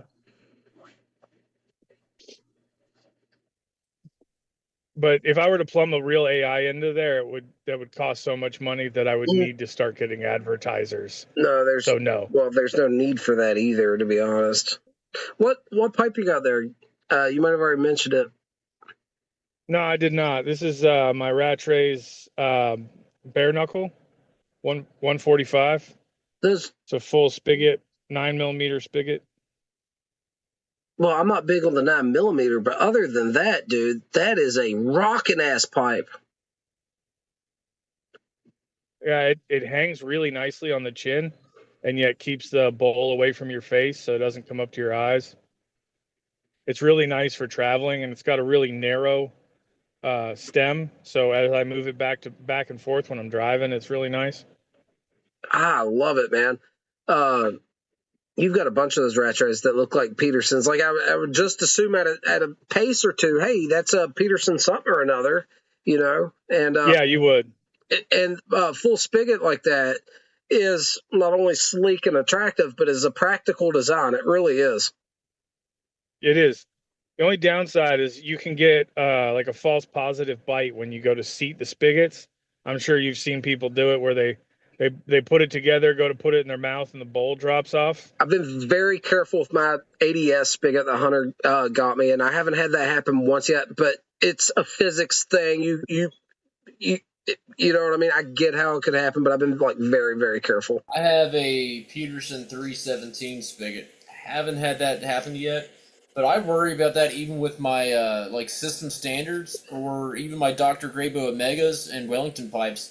But haven't had that happen with any pipes yet. I've been pretty fortunate. Careful too, you know what I mean, and mindful of that. But Yeah, that's me. I think I'm overly conscious of that being a possibility. You know what I mean? Every time. But I love Army mounts in general. I throw caution to the wind and just make sure it's good and jammed in there. Because I only want hot ash in my crotch once. That's right. He comes from the school of the bigger hammer. Cameron Lancaster, Smokestash. What's going on, brother? Thanks for stopping by, man. Hope you're doing well. Good friend there. Everybody check him out. Smoke Stash. Words are hard. Both of us tonight just came up. It wasn't me till just now, man. I just took a 5-hour energy because I felt it coming on. You know what I mean? Just got to fake it till you make it, baby. You'll get there. What's going on, guys? I did load up some Palomino in here. I think you were asking that, what I'm smoking. Yes, sir. Tell me about the Palomino. It's a Burley Oriental Perique blend designed to kind of hit your palate, similar to how Bayou Morning hits it. I like Bayou Morning. I still need to try the flake. Anytime someone mentions Bayou Morning, I'm like, I need to try the flake. You can open that soon if you want to. I need to order some. Yours got some age on it. Just let it keep aging.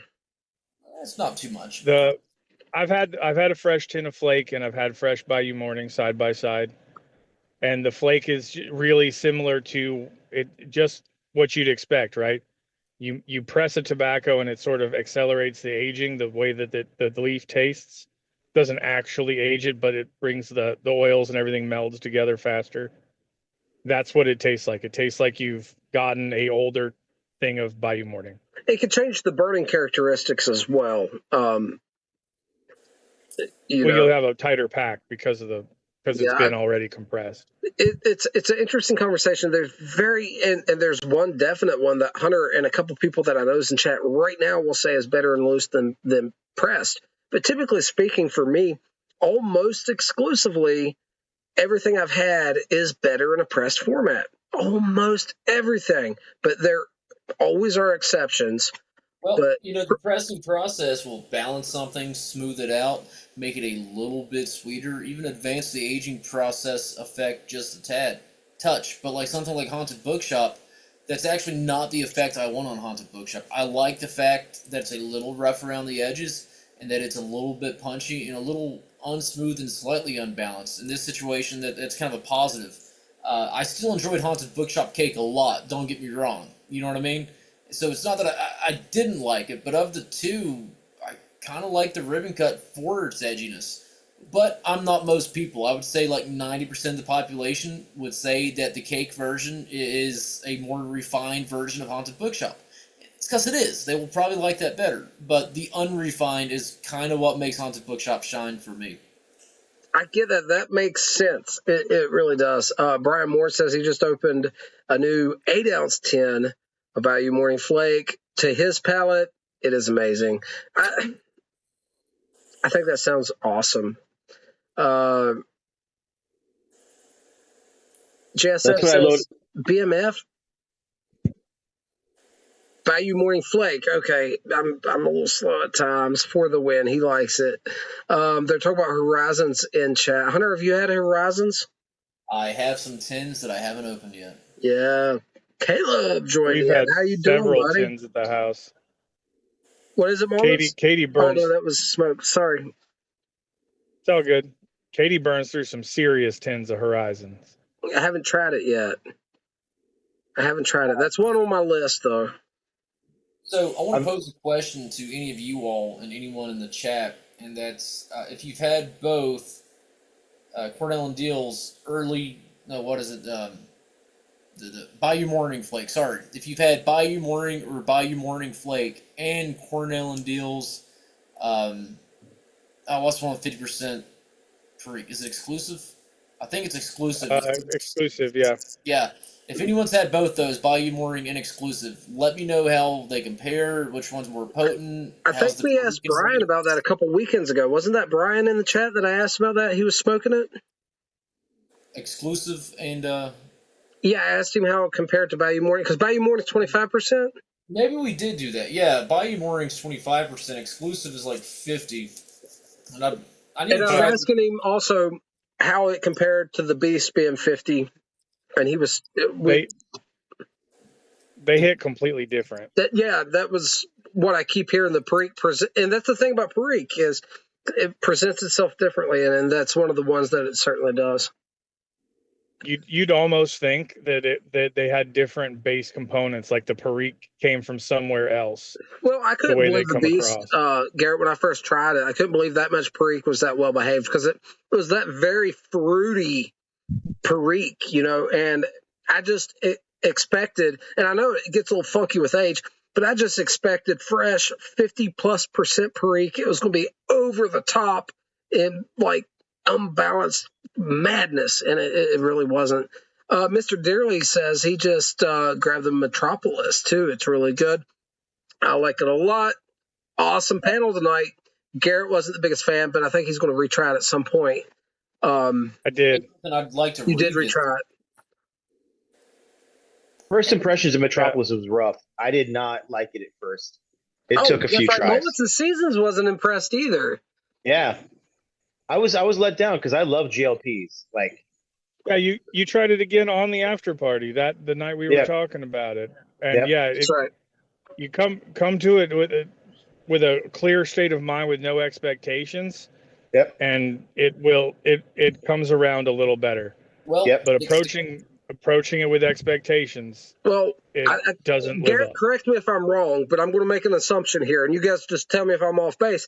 You see GLPs and you see Latakia in the same thing, and we all know that man can blend in English, man. Maltese Falcon, Quiet Nights, like we know this dude is a master at these Latakia blends, right? So anytime you see a blend and it includes Latakia, and typically speaking, any blend blended by almost anyone, when it has Latakia in it, it's going to be a Latakia forward blend. It's just hard to even incorporate Latakia without it being the predominant forward flavor.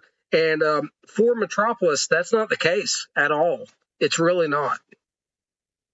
No, it's definitely almost everything in there is condimental the way it comes across. It's just a nice balance. It is pretty mild tobaccos overall. That are in there. That was another thing. None of the flavors are very punchy, and overall, it's pretty tame. But what I liked about it is the tonality of the flavors are all kind of base, kind of earthy, kind of in my genre of what I really enjoy. But it wasn't what we expected at all. Like you mentioned, we had this kind of preconceived notion of here's another GLP's English blend. I know what we're going to be in for the most part. I didn't even wear socks. I just was expecting them to blow off, I've had a lot of GLP's English. I know what they're like. The finer nuance, which makes this blend unique, might be different, but I expected to generally have an idea. And it wasn't what I thought it was going to be. But Dakota and I really liked it. We both found it very enjoyable. And I think it leaned more towards the Burley side, to be honest. We're a Kentucky blend even than English. I think the English was more than continental, but a secondary player. It wasn't the predominant. The English that I was getting, the Latakia, the English. Yeah, they knew what I meant. So yes. But I enjoyed it. One that I want to smoke another tin or jar of soon that I haven't smoked in about a year that I've been craving is Briarworks Smokehouse, which does have a touch of the Turkish Latakia in I it. like that But one. man, what a blend! What a That one's got that fantastic umami thing going on, savory. blend. That's good. Yeah, I'm a big fan. Now it's not an all day smoke. It's a when you get time, pick it apart type thing for me. But I love it. Robert, you smoked any new pipe tobaccos here recently? I know you've been on a big cigar kick. I have. I mean, I just smoked this Handsome Stranger tonight. It's delicious. It's really, really good. Tell me about it. It's definitely got, I don't know what's in it because I haven't looked it up. I think it is a burley blend because I think this is part of that burlier morning line. Okay. I mean, it's very, very like chocolate forward and got a lot of like raisin in it. I mean, it's on the Wait, slow down. You don't have to sell it so hard. I mean, it's really, really good. It's really good. I really enjoy smoking it. And I'm gonna tell you now, this Morgan Bones, first time I've smoked it was tonight. It's a great pipe. Great pipe. Did you see what was up with mine? Yeah.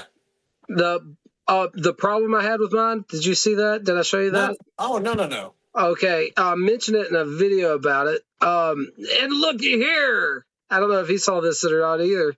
Oh, look at him. Sideways man.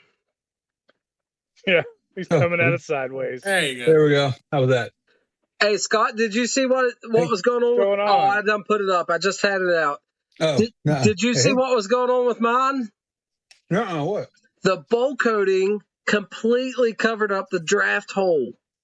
What? Yes, but I cleaned it up and it was good to go. I didn't even clean. A lot of times I'll clean the bowl coating completely out, and I didn't need to. I just put a piece of wire through there and cleared it up. It was. I mean, you got customer service on the line right now. Tell them all that. So.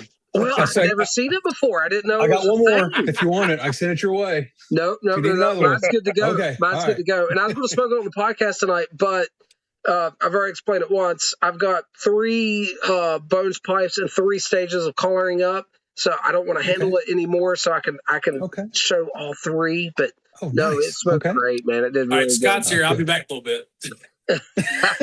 Fine. Bye. If you guys don't know, Scott is AKA Robert's plug. Robert don't even have to buy tobacco anymore. That's right. Word on the streets is Scott just keeps feeding it to him. Yeah. Well, I got so much I don't know what to do with it. Did you sell out, or do you have any more of those pipes? I got 6 left. Okay, guys. I had you know who asked me about it today? Who's that? JD Wolf. Really? Okay. Yeah, JD Wolf asked how to get one, and I commented back and I said I don't know if he has any left, but he has a video with the information. Hopefully, he'll go check that out. JD is a real nice guy, and he makes some awesome artisan pipes. And he was asking me today about your pipe there, so maybe you'll hear from him. Guys, if anyone, I just put mine up. I had it. If anyone else is interested in this bent sitter, whatever, what shape you call that, Scott? I still don't know what it's called.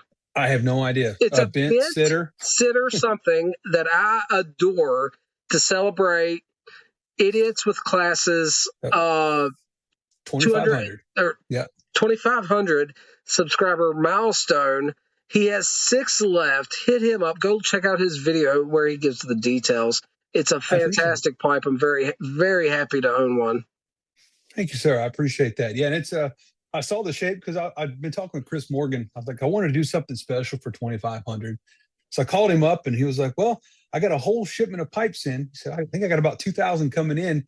I'll release a newsletter with shapes. Just go on there, pick out what shape you want, and I'll see how many if I have enough. He is so and I saw this one, man. Oh, so within 2 days he had all of them sent my way. I mean, it was he is awesome. So cool to work with, and his laser engraver that he's using is dialed in so precise, dude. I was holding mine up to the camera earlier, getting a close up. It is so freaking sharp. The edges are so clean. He's got it dialed in, man. He's doing a great work with it.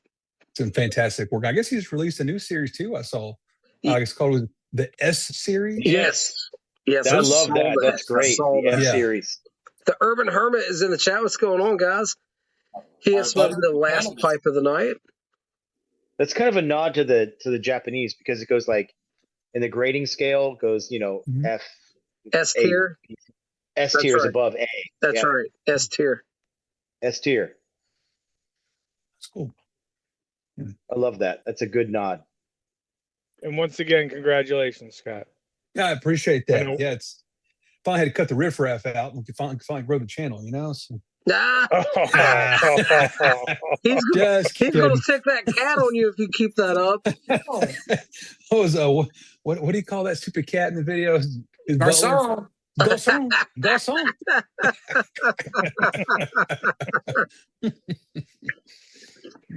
I appreciate it. Oh man. Yeah, big congrats, guys. You well deserved, man. Thank you. Thank you. Let me see how your pipe's coloring up. I noticed there it has some color to So, it. How many I did smokes have you cheat. had through it? This is number 5 or 6. Look but I at cheated that. a little bit. Yeah. she's Holy looking smokes, pretty it's good. doing great, man. I appreciate it. Yeah, I saw cheated and put a little bit of, somebody said olive oil, like a little light coat of olive oil. It When wouldn't it's hurt hot. nothing. Right. And it didn't. It made those first few smokes color that thing quickly. I just dunked Right. mine in coffee myself, but olive oil will work. Oh, I like that. Okay. I've tried that with another one. My next bones, I have to do that in coffee. And I'm not talking about just the outside. I mean full baptism submersion. Oh, okay. You know what I mean? You went full Baptist. Okay. Yes, I like it. yes. Dunk it. We didn't sprinkle. We That's right. I went full That's submersion. right. Submersion Full immersion, baptism yeah. into the black coffee. It was Folgers Colombian, if you're wondering. I don't know about Maxwell House, but the Folgers does great work. I can guess tell it's- you not to grab those things after you've been changing your oil. I did that to a Morgan Bones, and Oh no. it permanently has fingerprints in it now.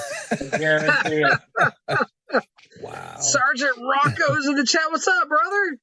He says, nearly got Haunted Bookshop at a pipe shop in Toledo, but they only had 1 tin of plum pudding left. So that's how it goes sometimes, you know. We You do what might we have been can with happier what we with the have. haunted bookshop, though. You know, most people don't prefer haunted books. A haunted bookshop is such a niche tobacco. No one likes it pressed. No one likes it in the tin. We just want dusty old bulk bags of it that's dried out, and that's the way we like it. So a Goes lot with- of it goes with the the name. smoking. I mean, that's the name of it, right? Haunted bookshop. It's an old funky bookshop. Hey, let's go. That's exactly what I got on this pipe. Let's Bulk go. Haunted Bookshop. So It'll my be the- opinion differs than most people, even on something else Dakota mentioned. I didn't think there was any difference in tin versus bulk. I've heard some people say there is on this particular blend. I've noticed in Cadre blends, big time, like Sir Walter Raleigh, but with Haunted Bookshop, I didn't notice anything other than the price tag. I've only smoked bulk, so I can't speak to the 10 version of it. I Is bought that- 1 tin of it in Christmas of 2024 just to try it out, just to see if it's any different. I didn't notice any difference. I'm not saying others don't or won't. You know what I mean? If you taste the difference, then there's a difference. But to me, nah. Mm. I actually got a half a pound on accident. So I'm What you just got there, smoking. Robert? It's a Bob Ross mistake. Happy little mistake. Exactly. I was like, See, oh, no, I'll smoke a half pound of this. Compass box, Crimson Cask. You mentioned Nice. that. What is that exactly? I think I you. mean, it's a so Compass Box is a really high end blender of scotches. They're think artistic Johnny Walker. Would be the best way to put it. I mean, Okay. they but the difference is they buy all these barrels from all these different distilleries and blend them, and they have some just really unique, fun stuff. So I'm smoking a little bit of a more fuller cigar. It's a medium to full. I wanted to kind of lower the octane a little bit, so I switched to this because it's just a little bit lower proof to kind of go really well with the cigar. It's really, really nice. Man, that dude, I keep hearing about that cigar. I gotta get my hands on that. Sergeant Rocco says the Toledo Mud Hens made him hometown military hero Thursday night. He got swag and an awesome challenge coin and was on the That's awesome. Jumbotron. Heck yeah. Let's go, Sergeant Rocco, brother. Hey, man, hometown hero. Thank you for your service and Yes. your culinary expertise. I'm telling you what, guys, you ever like have an eating disorder and you stimulate your appetite, you can just look at Sergeant Rocco because one day he's doing Eastern European peasant bread and sopping it in some kind of thick stew, and the next day it's a Korean inspired, just beautiful dish. He really does all kinds of bulgogi. stuff. He's doing a bulgogi from Bulgogi, Korea. yeah. Dude, he is from Eastern European descent, right? He speaks Yiddish, I think he said was his first language, or he might have been joking about that. I'm not actually sure. But as a Marine, he was stationed in Korea and picked up a lot of the culinary stuff there. And he is a total foodie. I mean, full tilt boogie, as Tom would say. He's I love him already. And That's my jam. man, dude, some of the stuff he makes, and he does a lot of canning and preserving and a lot of preparation of his own stuff. And he's a tea I guess he's an expert in tea. I don't know if he's an expert. I'll call him an expert because it sounds good, but he knows his tea really well also, and just a great guy to call friend. And I'm so happy to have met and know Sergeant Rocco on here. He's got a roommate that may or may not be related to the mob. That I think he boofs nicotine pouches. He does like butt chugging of some nicotine tea or something. I'm not sure. The guy's into some freaky stuff, but I'm only somewhat joking. The guy's got a problem. He's on David G level. You know what I'm saying? I mean, Is his Captain last name Firefly Furman? says that you have a nicotine problem, you know it's serious. Oh, Rooster's in here. Dr. Bob's Nightmare is in here. I don't see Rooster. I see someone said Rooster, but I don't see Rooster. I missed him. I'm so sorry about that. There he is. Blue Cord Custom. What's going on, buddy? Nathan is in here. Dr. Bob's Nightmare. I don't want to miss anyone. Howdy, guys, and thanks for stopping by. We're going off the rails tonight. We're making Scott, reevaluate every choice he's ever made that's led him here tonight. But we're having a good time. Well, what led me here was a guy named R and ends with Albert, and I blame him fully. This problem. He's a handsome dude. No, that's not what I heard. No, That's not what they say. Now that guy's a handsome stranger. This is my photo. What are you talking about, man? it's a real nice camera you got there. That's right. What is that? Canon A. I'm not a photographer, but I stayed at a Holiday Inn Express last night. Do you guys ever tried Billy Bud? That's what somebody I like gave me Billy some Bud. of it. I'm a big fan. Never tried it. I'm a big Never fan. had it before. I prefer Not bad. Nice the bold blonde, flavors. but both of them are good. Yep. Okay. Big fan, man. It's really good. Okay, I I'm think enjoying the it. cigar leaf comes through a little bit better in the blonde, but regular Billy Bud's pretty dang good by itself. Hey, Okay. guys, Sergeant Rocco says that his cop roommate, I don't know the name, I'm not going to try to pronounce it, puts nicotine pouches on his arm to recharge them. This is my people. Is his last name Furman? Because that's the only person I know of who consumes that much nicotine in reality. I don't think so, but he lives in Ohio. Furman lives in New York, so I don't think he's commuting that far, but Now, Dakota, you asked me earlier if I smoked anything new this past week. So I got a really nice shipment from our boy Walt. Walt is good at this. Let me just say this, and I'm not just saying this because he sent it to me. I'm being about as sincere as I can. He has a blend called Midnight Yard. I don't even remember what's in it because I had a brief conversation about it, but I've already told him that when he makes more, whatever it takes, I want more. It is so good. Hunter, do we have that one? We do. Okay, we do. I'm not even sure what I have anymore, guys. Walt's got some really good blends, and some of the ways he's come up to treat some of the leaf is really, really interesting, and some of it's really old school. And I'd heard some about doing some of that from other like 80-year-old smokers, and they're like, yeah, this is just what I always do. Like he talks about stoving on his dash in the truck. Oh, yeah. Half the guys in my I've done car stoving by accident. We talked about that in the podcast previously, but it's funny you bring that up, man. I know people do it purposefully. I've done it accidentally and actually could perceive it. You know what I mean? Mm-hmm. It's a real thing. That was the only way. The first time I had Carter Hall was that way, and I was like, "Oh, this is how Carter Hall is. I'm ordering a pound." And no, that's not how Carter Hall is. Listen, don't punch my sacred cow on my own channel, okay? All right, let me down easy here, man.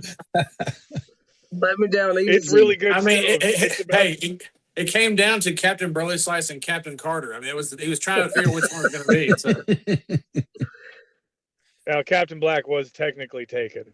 That's right. That's right. Captain Blue just doesn't have the same ring, you know. Let's see here. Well, if it helps, I was going through a whole lot of fruity aromatics when I came up with smoked snacks. Hey, we got some good feedback from Brian. He says he's not a super taster or anything, but the old and new plum pudding tastes the same to him. I'm glad to hear it for one. Perfect. I'm super glad to hear it, man, and I hope that would be the case. I want nothing but success for these classic. I mean, classic now. It's still kind of the new blends. I remember when Seattle Pipe Club became a thing, and it was all the rage, you know. Man, that's been a while back, and it's went through two iterations by now. And I'm happy to hear that. I haven't tried Cordell and Dill's production of it, but I'm really excited to hear that people say. What are some of y'all's favorite blends from Seattle Pipe Club? I mean, I know Mississippi River, plum pudding. Those are my two go-tos. Road Canal, though it's no longer made. Down Yonder was really, really good, and it's a Virginia, but it's crazy good. Hogshead's another Virginia that's good. Garrett, I don't know if you've had that one, but it's a repackaged something else. To be honest, we heard that from the Sutliff Insider. I think there's one that starts with an L that I've had that was really good too, but I haven't had it in a long time. I've only ever had the Cornell and Deal plum pudding, and it was amazing. I loved it. I'm glad you liked it, man. I'm glad you liked it. And according to everybody else, it tastes the same, so you're not missing out, man. So thank God. Guys, let me show you all this sign my wife had made for me. I don't think I've shown that on here yet. The one with the L would be Rainier Levant. Check this out. Yes, that's it. Thank you. Hey. Yeah, nice. That's sharp. Yes. Dude, you could use that as like you could use that as a spray paint. Princess Warrior. You could spray paint that thing. Oh, as a stencil, maybe. Yeah, stencil. Yeah. After I get moved, I'm gonna build like a studio in the basement of the new house, and we're gonna have like a desk or a bar or whatever you call it, and backdrops and whiskey bottles, pipes everywhere, and tins like Walt has. But I mean, Dakota, you're holding that thing like Kroll, that blade from Kroll, you know. Just Hey, listen, anything can be a weapon if you throw it hard enough. That's true. Yes. Yeah, working in healthcare, yes. Listen, I'm not going to lie. I'm a tough guy, but I've had my ass beat with a hairbrush. I'm just going to tell you the truth, all right? And a wooden spoon. Two. I've had two wooden cook spoons broken over my head by my own dear mother. This is a true story. It happens. I was a hellion. What can I say? I deserve way worse. All right. I'm going to go load another pipe. I'll be right back. Yes, sir. Scott, you ever had a wooden cook spoon broken over your head? Over my head? No. I can't Just say I have. yours. I have had that a few times. I had to go cut my own switches. Y'all ever Me too. I did that, then you're in a dilemma. Because at first you're like, I'm not cutting a big switch, I'm cutting a little switch. And then the little ones on the back of your raw legs, they really bite. So you're like, what do I do here? You know? Well, so I went one time and I went big because I was like, if she hits me hard enough, it'll break early. So it won't hurt as bad. One swap, it broke. She goes, good. Now go grab me a real one. I went, okay. That's funny you talk about that. My sister and I got in such trouble one time at church, and we got home. My mom said, "We get home, your dad's going to beat you all to death." We're like, "Great." And so we walk in the door, and because Dad worked all his crazy hours, he didn't go to church a lot of times, and so she tells him the story. He's like, "All right, I want y'all together go pick your switch out." So we're like, heading out to the woods, looking around. We take like an hour and a half to find this. My sister was older than me. She goes, "Hey, look, I don't think he can swing that log. Let's grab that log." So we start dragging this log. to the front porch, and we pull it to the front porch, and we look at him, and I think he almost like felt sorry for us and like started laughing. He wasn't kind of a laughing kind of man a lot of times, but I think inside he was You like laughing triggered hard. something. And he just looked at us and said, "Y'all get inside. Y'all get inside." Real quick, I want everyone's opinion on this. Iron Journaler brings up something really good. And I'll go first. Hunter can follow up, and then I want everyone to take around everybody in chat as well. Okay, real question. You shouldn't use the same pipe back to back in one sitting? Question mark. I smoked my brand new Peterson back to back tonight, and this is a brand new pipe, and I had zero fear. What did I do? I ensured it was dry, and I let it cool down. I had absolutely 0 second thoughts about it. Hunter, what says you? It depends on It does depend on stuff. Like I said, I made sure it was cool and dry. pipe itself and the tobacco you're smoking and what your intention is. So I have like some really nice pipes. I have some Dunhills and some Kavikis that I'll smoke once a day, and that's it. You know, they don't get smoked back to back. Vice versa.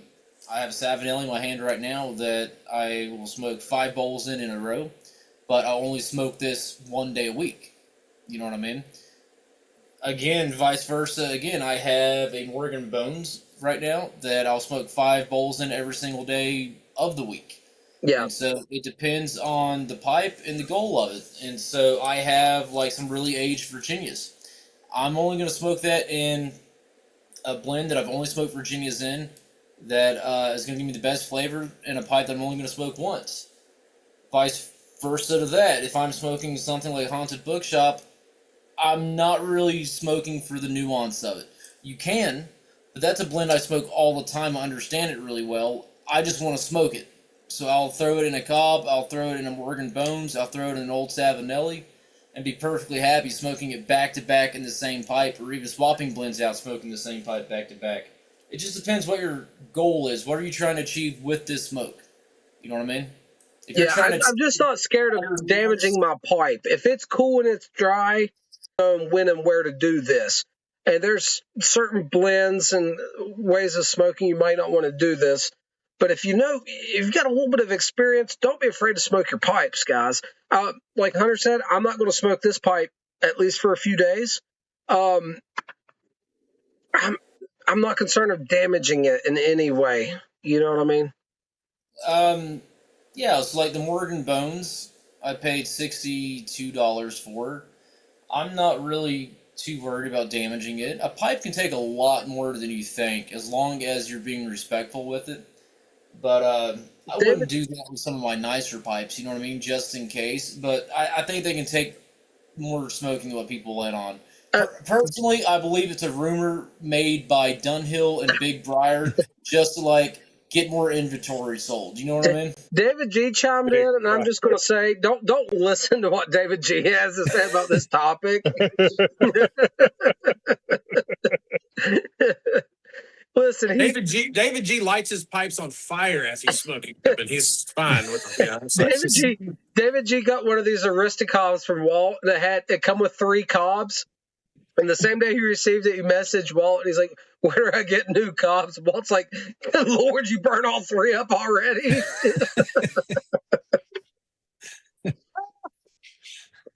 But David G's a different kind of critter. You know what I mean?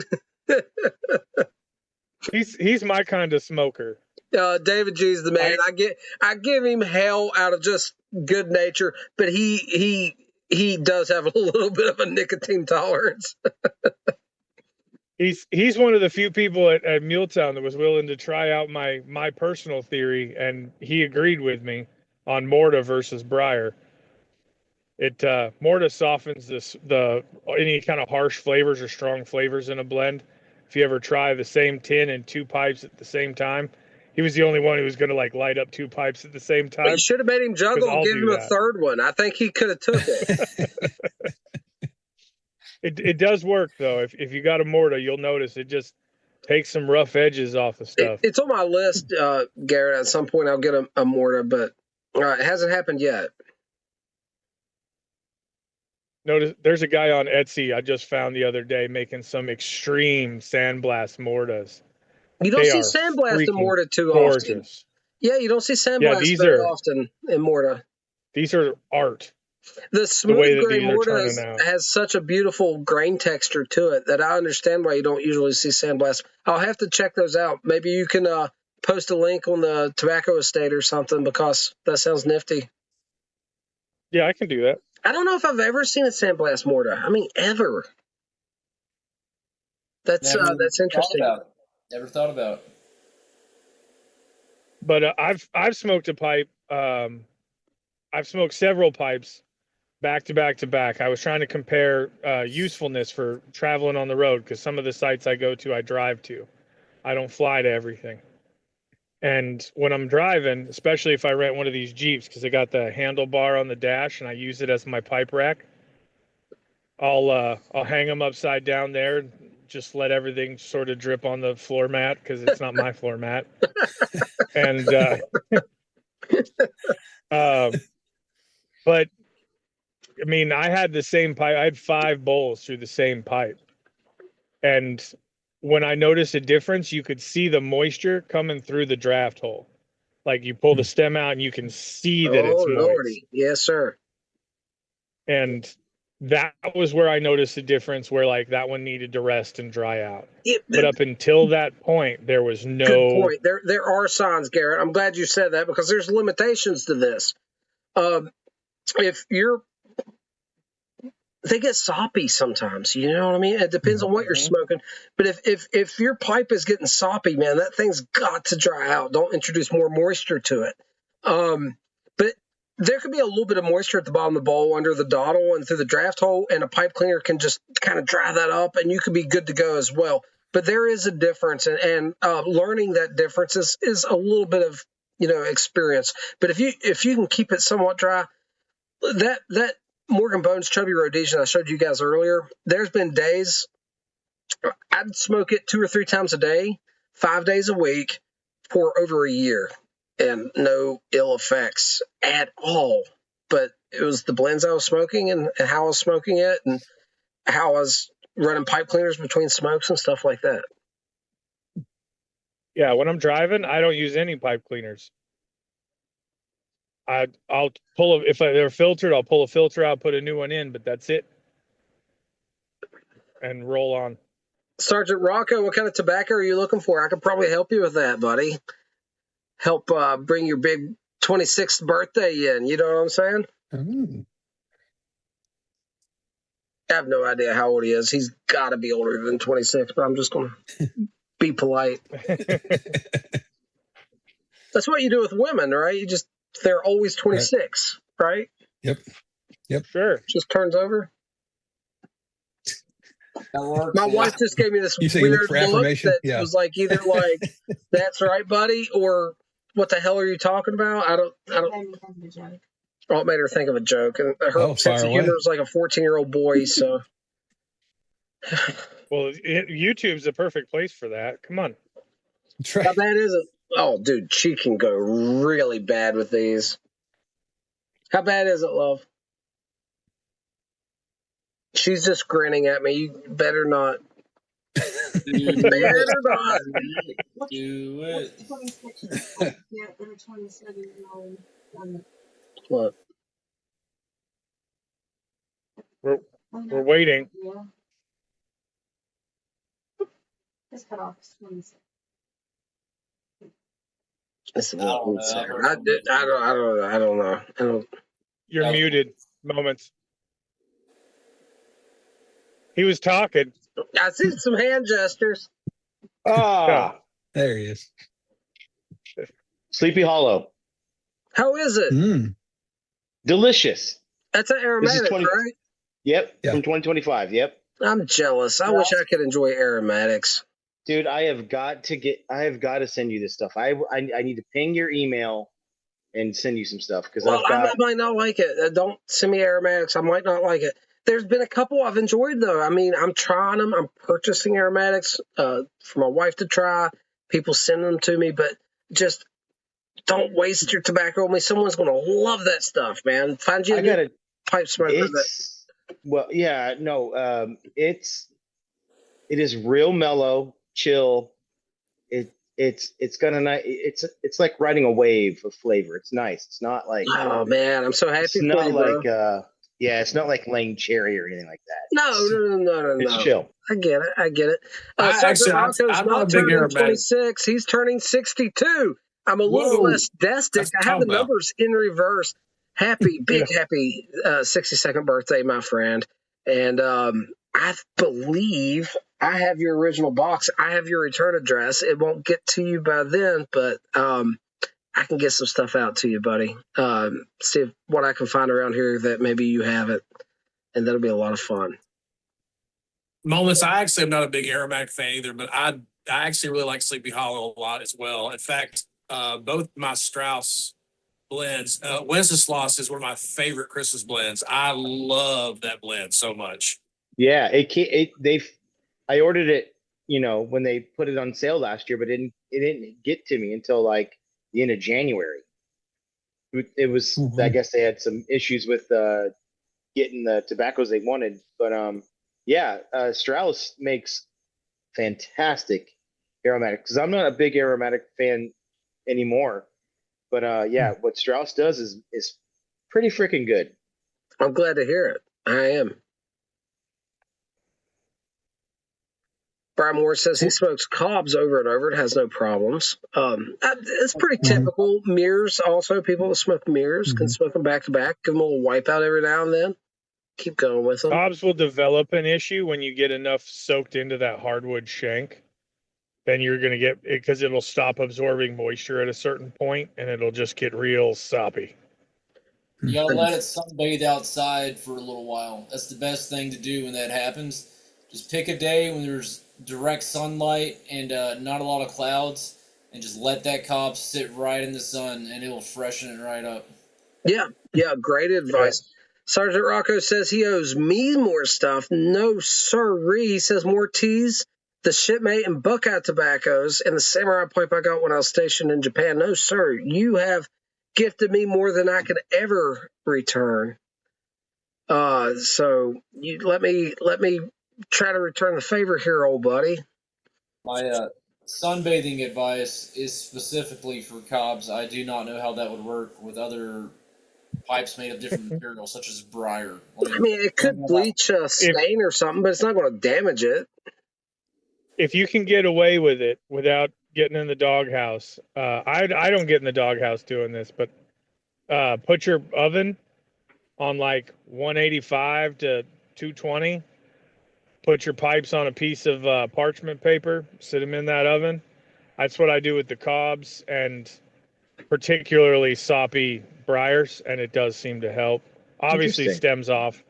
Make sure that no adornments. Garrett, I haven't done this, but a piece of advice I've learned from jerky making: leave the door cracked at its lowest temperature. A lot of them go down to 190, 185 would be even better. The lower the better. Leave the door cracked. Most oven doors will crack with 1 inch open, and it will maintain that temperature and let moisture out. And I can only imagine that'd be helpful in this situation.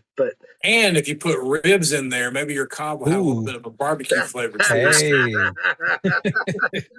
Does the ribs go above the Cobbs, or the Cobbs above the ribs? Well, you want those juices to get down in there, and then then it dries out. So then you get okay. Remind me not to borrow any of your pipes. There's a method to my madness. I'm just saying.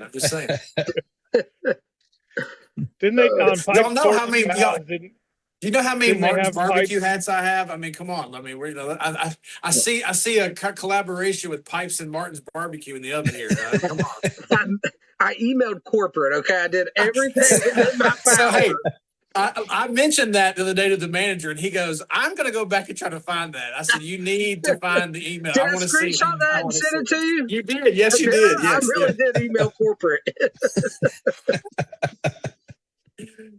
Yeah, but didn't they coated some Cobbs in like bacon grease?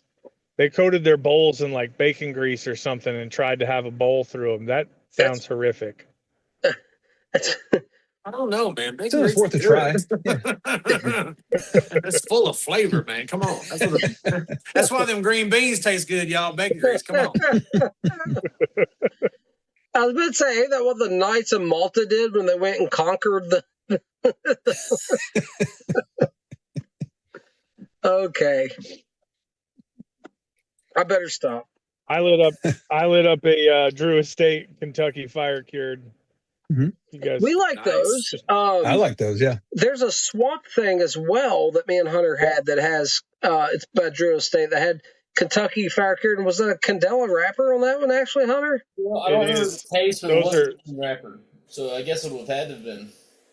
it's a Candela wrapper, and then it's got a Kentucky fire cured cap on it, essentially like that back inch or so. Yeah. Those are so good, but they are discontinued. I looked all Are over they? the place. You know, Those. Drew Estate discontinued a couple of the ones that I was a big fan of. Was it the blender Herrera? What was it? A couple of their sticks were discontinued, more normal cigar sticks, but yeah, I'll be right back. they chiseled away at Yeah, their lineup a year ago or so, and did away with a couple of those. Is it the Esteli, the Herrera Esteli? Is that it? Yeah, that one. I love that stick. It's a really great stick. Actually, my ashtray is a Herrera ashtray. Yes. Yeah, man. Yeah. Fantastic stick. Fantastic. Jinx. Green band with a little bird silhouette or something on it. Oh, Yeah, fantastic. Big fan. That's discontinued, man. Yeah, that's sad. I didn't know that. I love that stick. They're- And I was finding They're those really along quick with to it. cut stuff. What is it, Garrett? They're really quick to cut stuff. I've noticed. Yeah, that's true. It's big corporate stuff, right? It's owned by Swisher, which is owned by Scandinavian Tobacco Group, STG. So when they make decisions, it is that big corporate, we're going this direction now. And when they were bought out, man, they did leave the same people in place, but it scared off a lot of people as well. So, like, it's kind of in that weird place, man. I love Drew Estate for the cigars that are not the Fat Bottom Betty and Sweet Jane. But, you know, even some of their budget stuff, the Undercrown Maduro, the Nica Rustica, like Drew Estate's got some really bangers in their portfolio. The whole Liga series, obviously, I'm a big fan. Mhm.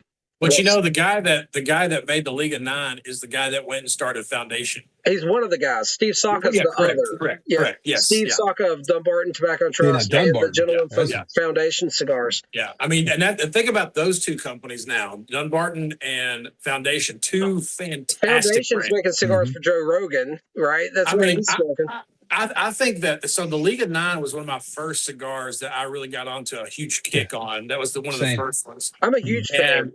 I am too, I'm a and that's huge why I fan. love that's why the Tabernacle is one of my absolute favorites, because I think that is a League of Nine elevated a little bit to me personally. It's got some of the same DNA. There's no doubt about it. But he does his own stuff so well.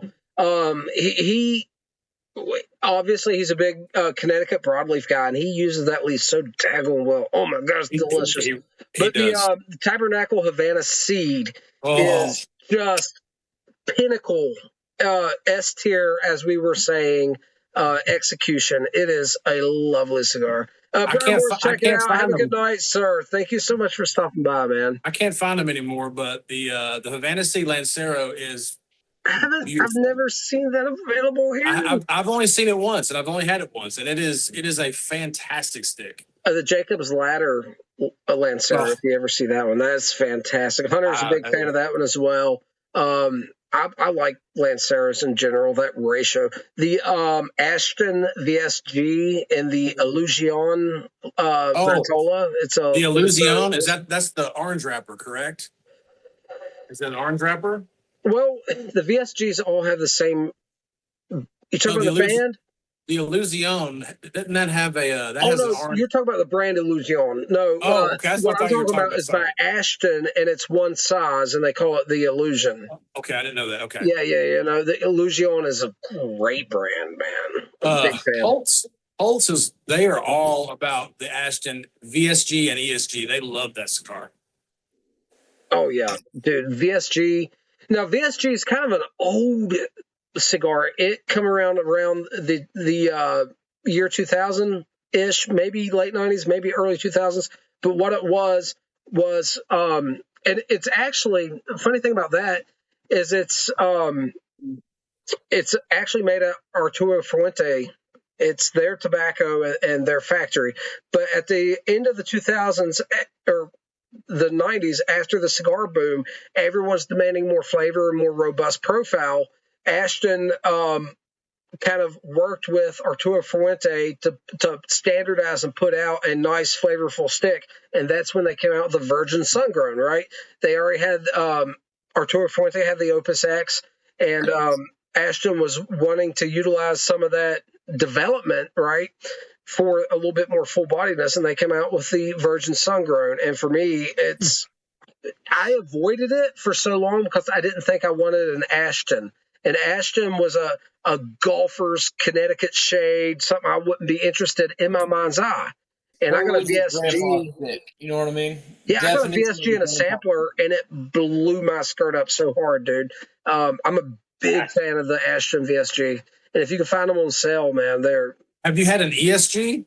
No, I haven't. Yeah, I can't find them here, but Holtz is all about both those cigars, actually.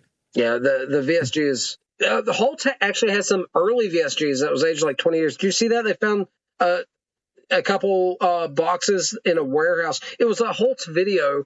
One of their videos talking about the VSG, the gentleman from Holtz is talking about a couple boxes from the original production that was found in a warehouse, and they smoked some of it. Oh man. Wow. Yeah. Did your jar just shatter? Was something going on in somebody's feed while I was running my mouth? I'm so confused. It shattered. What happened? Alec, Cigar Advice Alec, dropped a jar of tobacco. No. What was Have it? a moment of silence. That's right. The first time he dropped it. Y'all see Briarworks came out with their own cigar now? No, who they I have did see making that. It's called, I don't know. The launch was last night. I wanted to go so bad I couldn't go, but it's called Beer Fridge. If you go to Briarworks, they have this old funky refrigerator behind the bar. Oh And my goodness. it's got the little letters on it like your kids would put on there back in the day. And it's the funkiest looking old fridge. It's like rusted out. I mean, they hold beer in it too. I mean, they use it. That's great. So their cigar is called Beer Fridge. Classic. Ugh. I don't know. I've had a few cigars with names that are just like way out there. You know what I mean?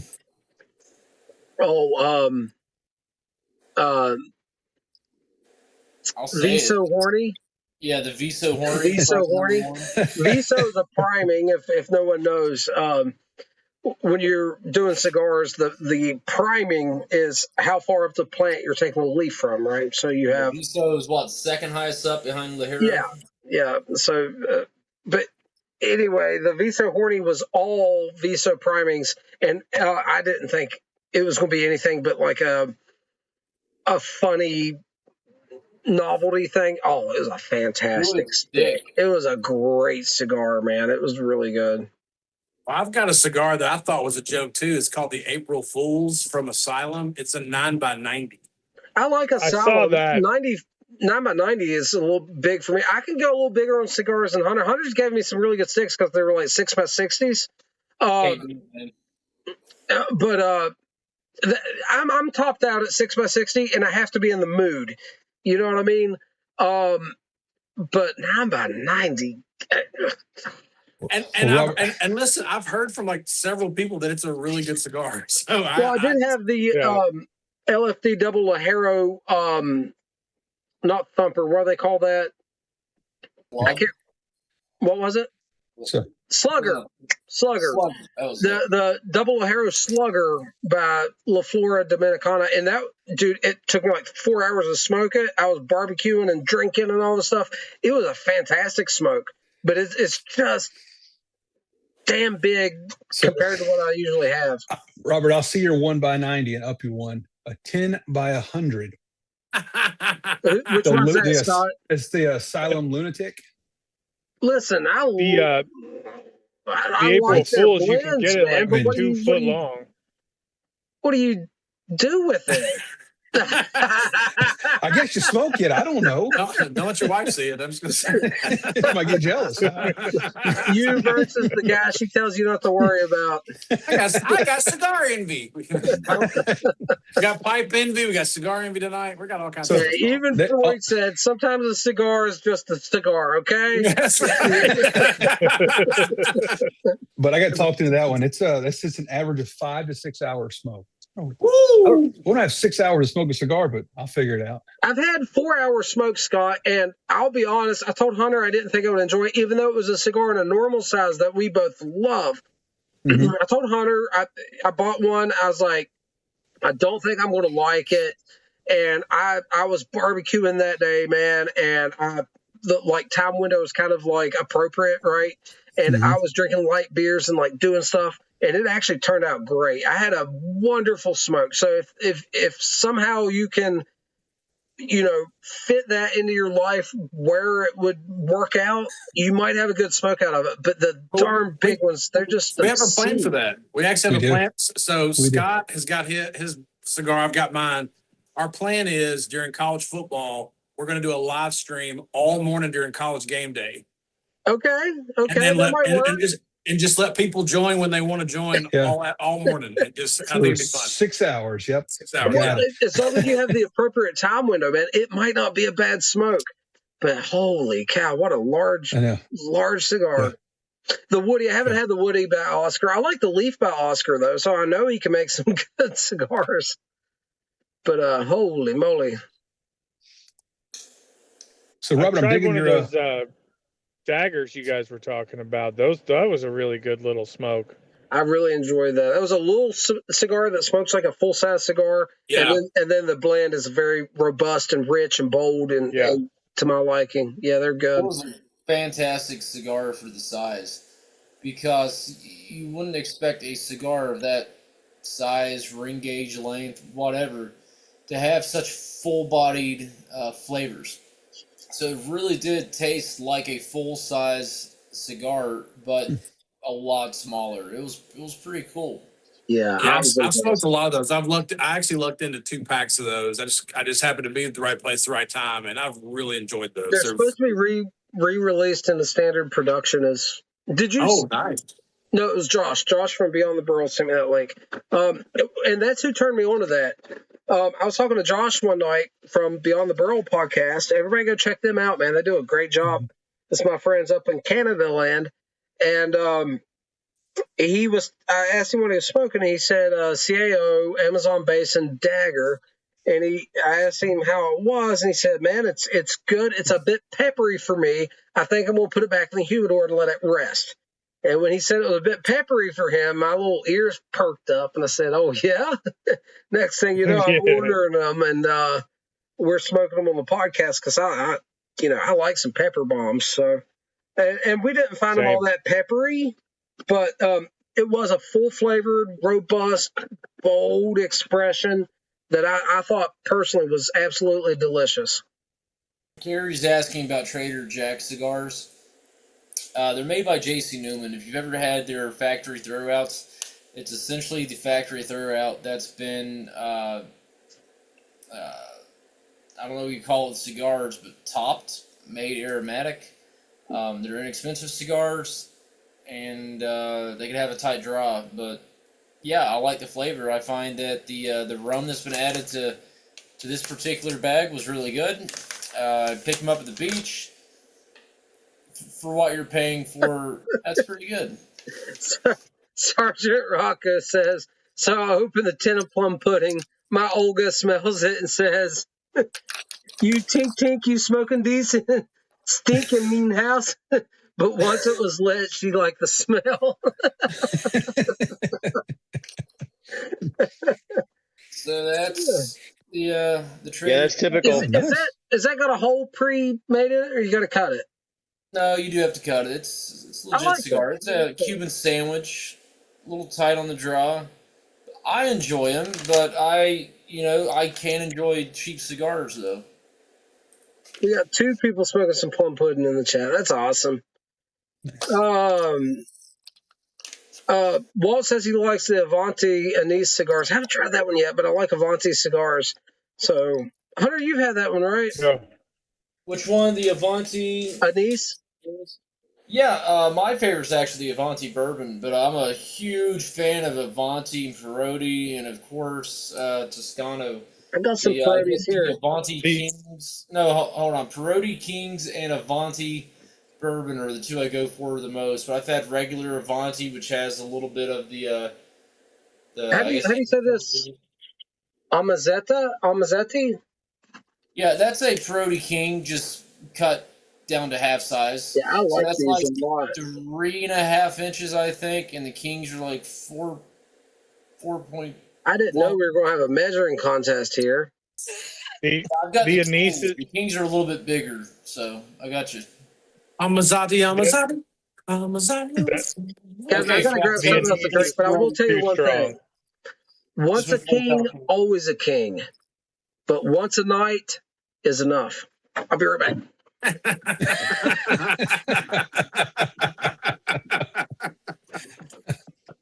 I tried the Avanti Anise, was the first one of the Avantis I tried, and it was so strong. It was like someone melted down some licorice and I lit it on fire. Oh, I think- that sounds terrible. I hate licorice. Oh. So I do like licorice, but I haven't had the anise. I had the regular, which already has anise, but I guess in a lesser quantity. But That's what I was told. I was told I should have grabbed a different pack for my first one of the Avantis, and I wish you'd have told me that when I bought it. yeah, it's the bourbon's really good, and they already had a Ramrod, which was basically the same thing. And I actually A/B compare tested those at the same time, one in each hand. There was a slight difference, so it's not the same cigar repackaged, but out of the Avanti line, the bourbon's the one. But I'm still probably going to go with the Perotti King. It's unflavored, other than the end you smoke is that your lips touch is slightly sweetened, and I do mean ever so slightly. Can I The just Ramrod- point out moments in season is smoking Sleepy Hollow, and he looks like he's in a Sleepy Hollow video. Look at the Blair Witch Project going Yeah. on over there. I see dead people. Nice. I just went to go Robert- check out my garden. I have a garden, and if you go out, I live in Florida, so when you go out to a garden, there's a lot of fun stuff that happens at night. There's lizards and spiders and all types of creepy stuff hanging out on all the plants. They actually like set up shop on the leaves and sleep. So it's fun to go out and just take a look at them, see what they're doing. Yeah, I've seen Children of the Corn. I'm good. It's Florida, man. You just go out here. It's fine. That's where Scott lives. Scott lives in Florida, Yeah. you know. Yeah. If you guys want to do something crazy, you can Google your birthday and then type in Florida Man next to it, and there's always a crazy Florida Man story given a birthday. I'll do mine real quick. Let me see. Let me type it in.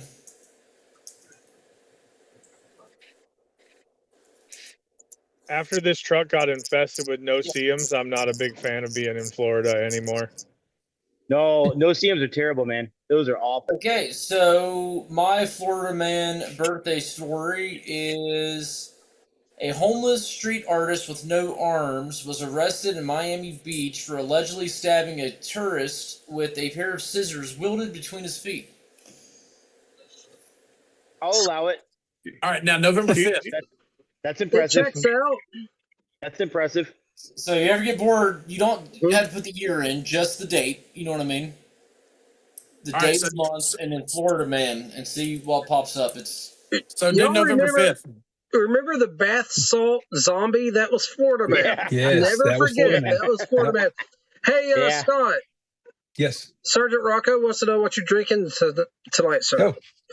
I am drinking actually a new bottle. I just opened it up yesterday. We just got a Costco in town. Right. Congratulations.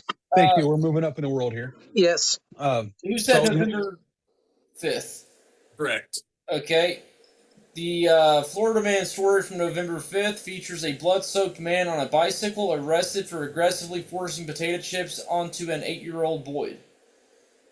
Yep. That tracks too. Yep. Okay, yep, that tracks. Checks Yay. out. It checks out. So All right. I'm in the Costco liquor store, Yes, and sir. I was like, they have 5 or 6. The Kirklands. People talk about the Kirkland. I've heard so brands. much good stuff, to be honest. I'm not even joking. Serious. I had one of their scotches was actually decent. I was like, well, let's see what they got, and everybody said their best was their bottled and bond. I Yeah. have an old granddad And bottled and so- bond right now. I love bottled and bond pretty much This is anything. good. Yeah. So Kirkland's bottled and bond. It's pretty good. I'm glad to hear it. Now, everybody take it with a caveat. Scott is the guy that uses Eagle Rare to make old fashions. He's kind of like that guy me There's and none Robert was better. talking about earlier. He's like, it There's tastes none like better. money. Scott's got a problem and he likes to rub it in, but it Yes. still might be a good bottled and bond. Yeah. I mean, I have fine taste. You know what can I say? Yes, you do. But But now you know the whoever made Pappy, whatever the actual the guy who created Pappy, I guess Pappy. You know, Pappy he Van made Winkle, it. actually. So he made it to go half and half with Sprite. That's what he designed it to mix with Sprite. Oh yeah, it wasn't going MSRP $1,200 No. a bottle when he was drinking it. Also That's- true. But I that's- want to Listen, try it. If it's amazing. As a former bartender of many years, Sprite is the glue that holds many drinks together. I keep hearing this, man. This keeps popping up. Bro, It it's, depends. You guys can do? substitute What kind of Mountain alcohol Dew. are you buying that you have to mix it with something, though? That's what I want to know. well, once again, it's Florida, so Disney area, tourists, whatever. They want something fun and fruity. You're like, I can't give you what you want, but Sprite can. This is like another Florida man wise tale here. This is like, how did it happen? Well, it started with this 2 liter of Sprite. Ugh. Then my cousins Liters. come around from the other county. Yeah, I mean, no, it's serious. It's like a bottle of vodka, a bottle of Curacao, and a bottle of Sprite walked into a bar. It's stupid. Pat Anonymous says it's all fun and games until it starts riding the iguanas. Back to the Florida man, Dakota. I looked up your birthday. I'm not going to announce that on here, but Oh, you can. I don't care. I'll give my blood type and social. November 27, right? No, Nope. nope. November 2nd? Good job, brother. November 2nd? November 2nd. Yes. Yeah, I knew it was one of the two. It was one of those 12 25 months. days apart, damn it. It had to be one of the two in that month. I went to a concert one year on your birthday, and it was either the November 27th concert or the November 2nd concert. I just couldn't remember which one. Hunter's gone back through his spreadsheets. His life is documented in spreadsheets. He's like, look at these concerts he went through, and he's like overlapping memories. He's Well, that's all up Dakota's there. like Dakota starts thinking back like all the years. Like I've been wondering why every year at the end of the month I get my gift from him. Every year it's like he really did give me my spigot about that time. So November 2nd was Garth Brooks. November 27th was Joe Bonamassa. I Oh, can come remember the on. dates. I wish I was born on the 27th now. But, You went to are you- that with Tim? you don't have friends in low places, man. Come on now. Oh, yes, but that guitarist. You went with Tim to that one, right, Hunter? What is it now? Did Tim go with you to that one? The Joe Bonamassa concert. Did Tim and Thomas go? Yeah, but I've gone twice. I don't remember which. Okay, I thought Tim went with you one time. Me, Tim, and Thomas went to the first one, and then me and my buddy Tyler went to the second one. And then in February, he'll be back at the Clay Center. I'm hoping Jill and I can go. Man, that would be so cool. It's here. What's the Florida man story for his birthday? For the Yeah, second? yeah. It's here, but I'm trying to get the right. Florida man cited for booty patrol trucks resemblance to a border patrol vehicle. There we go. So Florida man cited for booty patrol truck that resembled border patrol vehicle. Do you guys want to know what my senior superlative was? Oh Lord. True story. Beauty booty. Beauty, beauty. And me and the girl with the same superlative posed with our asses kind of like poked out. All right, go get the yearbook. Man, White one. I mean, Hunter, March 26th. Yeah. I can do that. Oh, Scott's is in February. February Said 16th. March 26th. Yep. On March 26th of 2026 this year, a notable Florida man incident involved a 58-year-old Brian J. Parker, who was arrested after driving his Mustang through a gate at Daytona Beach International Airport and attempting to board multiple aircrafts. That's not that bad. This is awesome. the fact that it was a Mustang, I mean, that's perfect. That is perfect. Logically, amazing. that tracks. Like that's a Yeah. decent decision. If you're in Yeah. a police chase, like they can't send the copter in after you. And these are all real news headlines. It isn't, bogus hoax things. I mean, this is all like, confirmed. It's so much crazy shit happens in Florida. You just type in your birthday and find out what crazy happened that day. All right, Only in America. Do June 1st. Okay?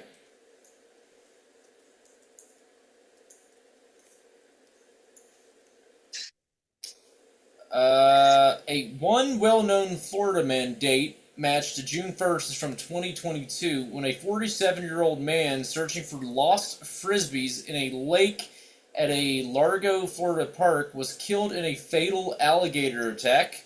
Another viral June 1st incident occurred in 2023 when a man broke into Tampa's Busch Gardens and hopped into an alligator enclosure to film a social media video. That's me. That was me. I did that.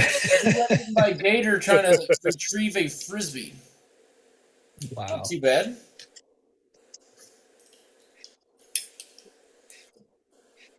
Both of them involved gators, though. It's kind of funny. You know what I will say about this though? Like, because I did work in the service industry earlier in the early 2000s, is that I feel like Florida man might not always just be Florida man. It's just because it happened in Florida. Because people that came down here from even the United States, they would try to get their like teenagers to buy alcohol from us, and we're like, "What are you doing?" They're like, "I'm their parent. You can buy it." No, this is still the United States. You're still going to be 21 to buy and drink alcohol. It was weird. It's crazy. People come down here with like almost like the impression that we're not part of the United States, which is kind of nuts. I always thought you all were like considered part of Cuba. Yeah, pretty much. No, Pretty that's much. the key. If you go to the smoke lounges, that's the impression you get. Ah, Jack squat for pipe tobacco. oh yeah. You like Domino's? Come on. Well, you know why pipe tobacco is so hard to get in Florida? Nobody wants it. It's an 85% tax on pipe tobacco. Is it really? What Yeah, Well, it's ridiculous. is it? That Wait, and the only people marketing it down here are STG from looking around. But there's an Mine and 85% Cornell and excise tax. That's I know that the ridiculous, state of man. Florida has a 75% sales tax. So, like, I went to a couple lounges in, I said Florida, New York. Sorry, the state of New York has a 75% tobacco tax when I was up there.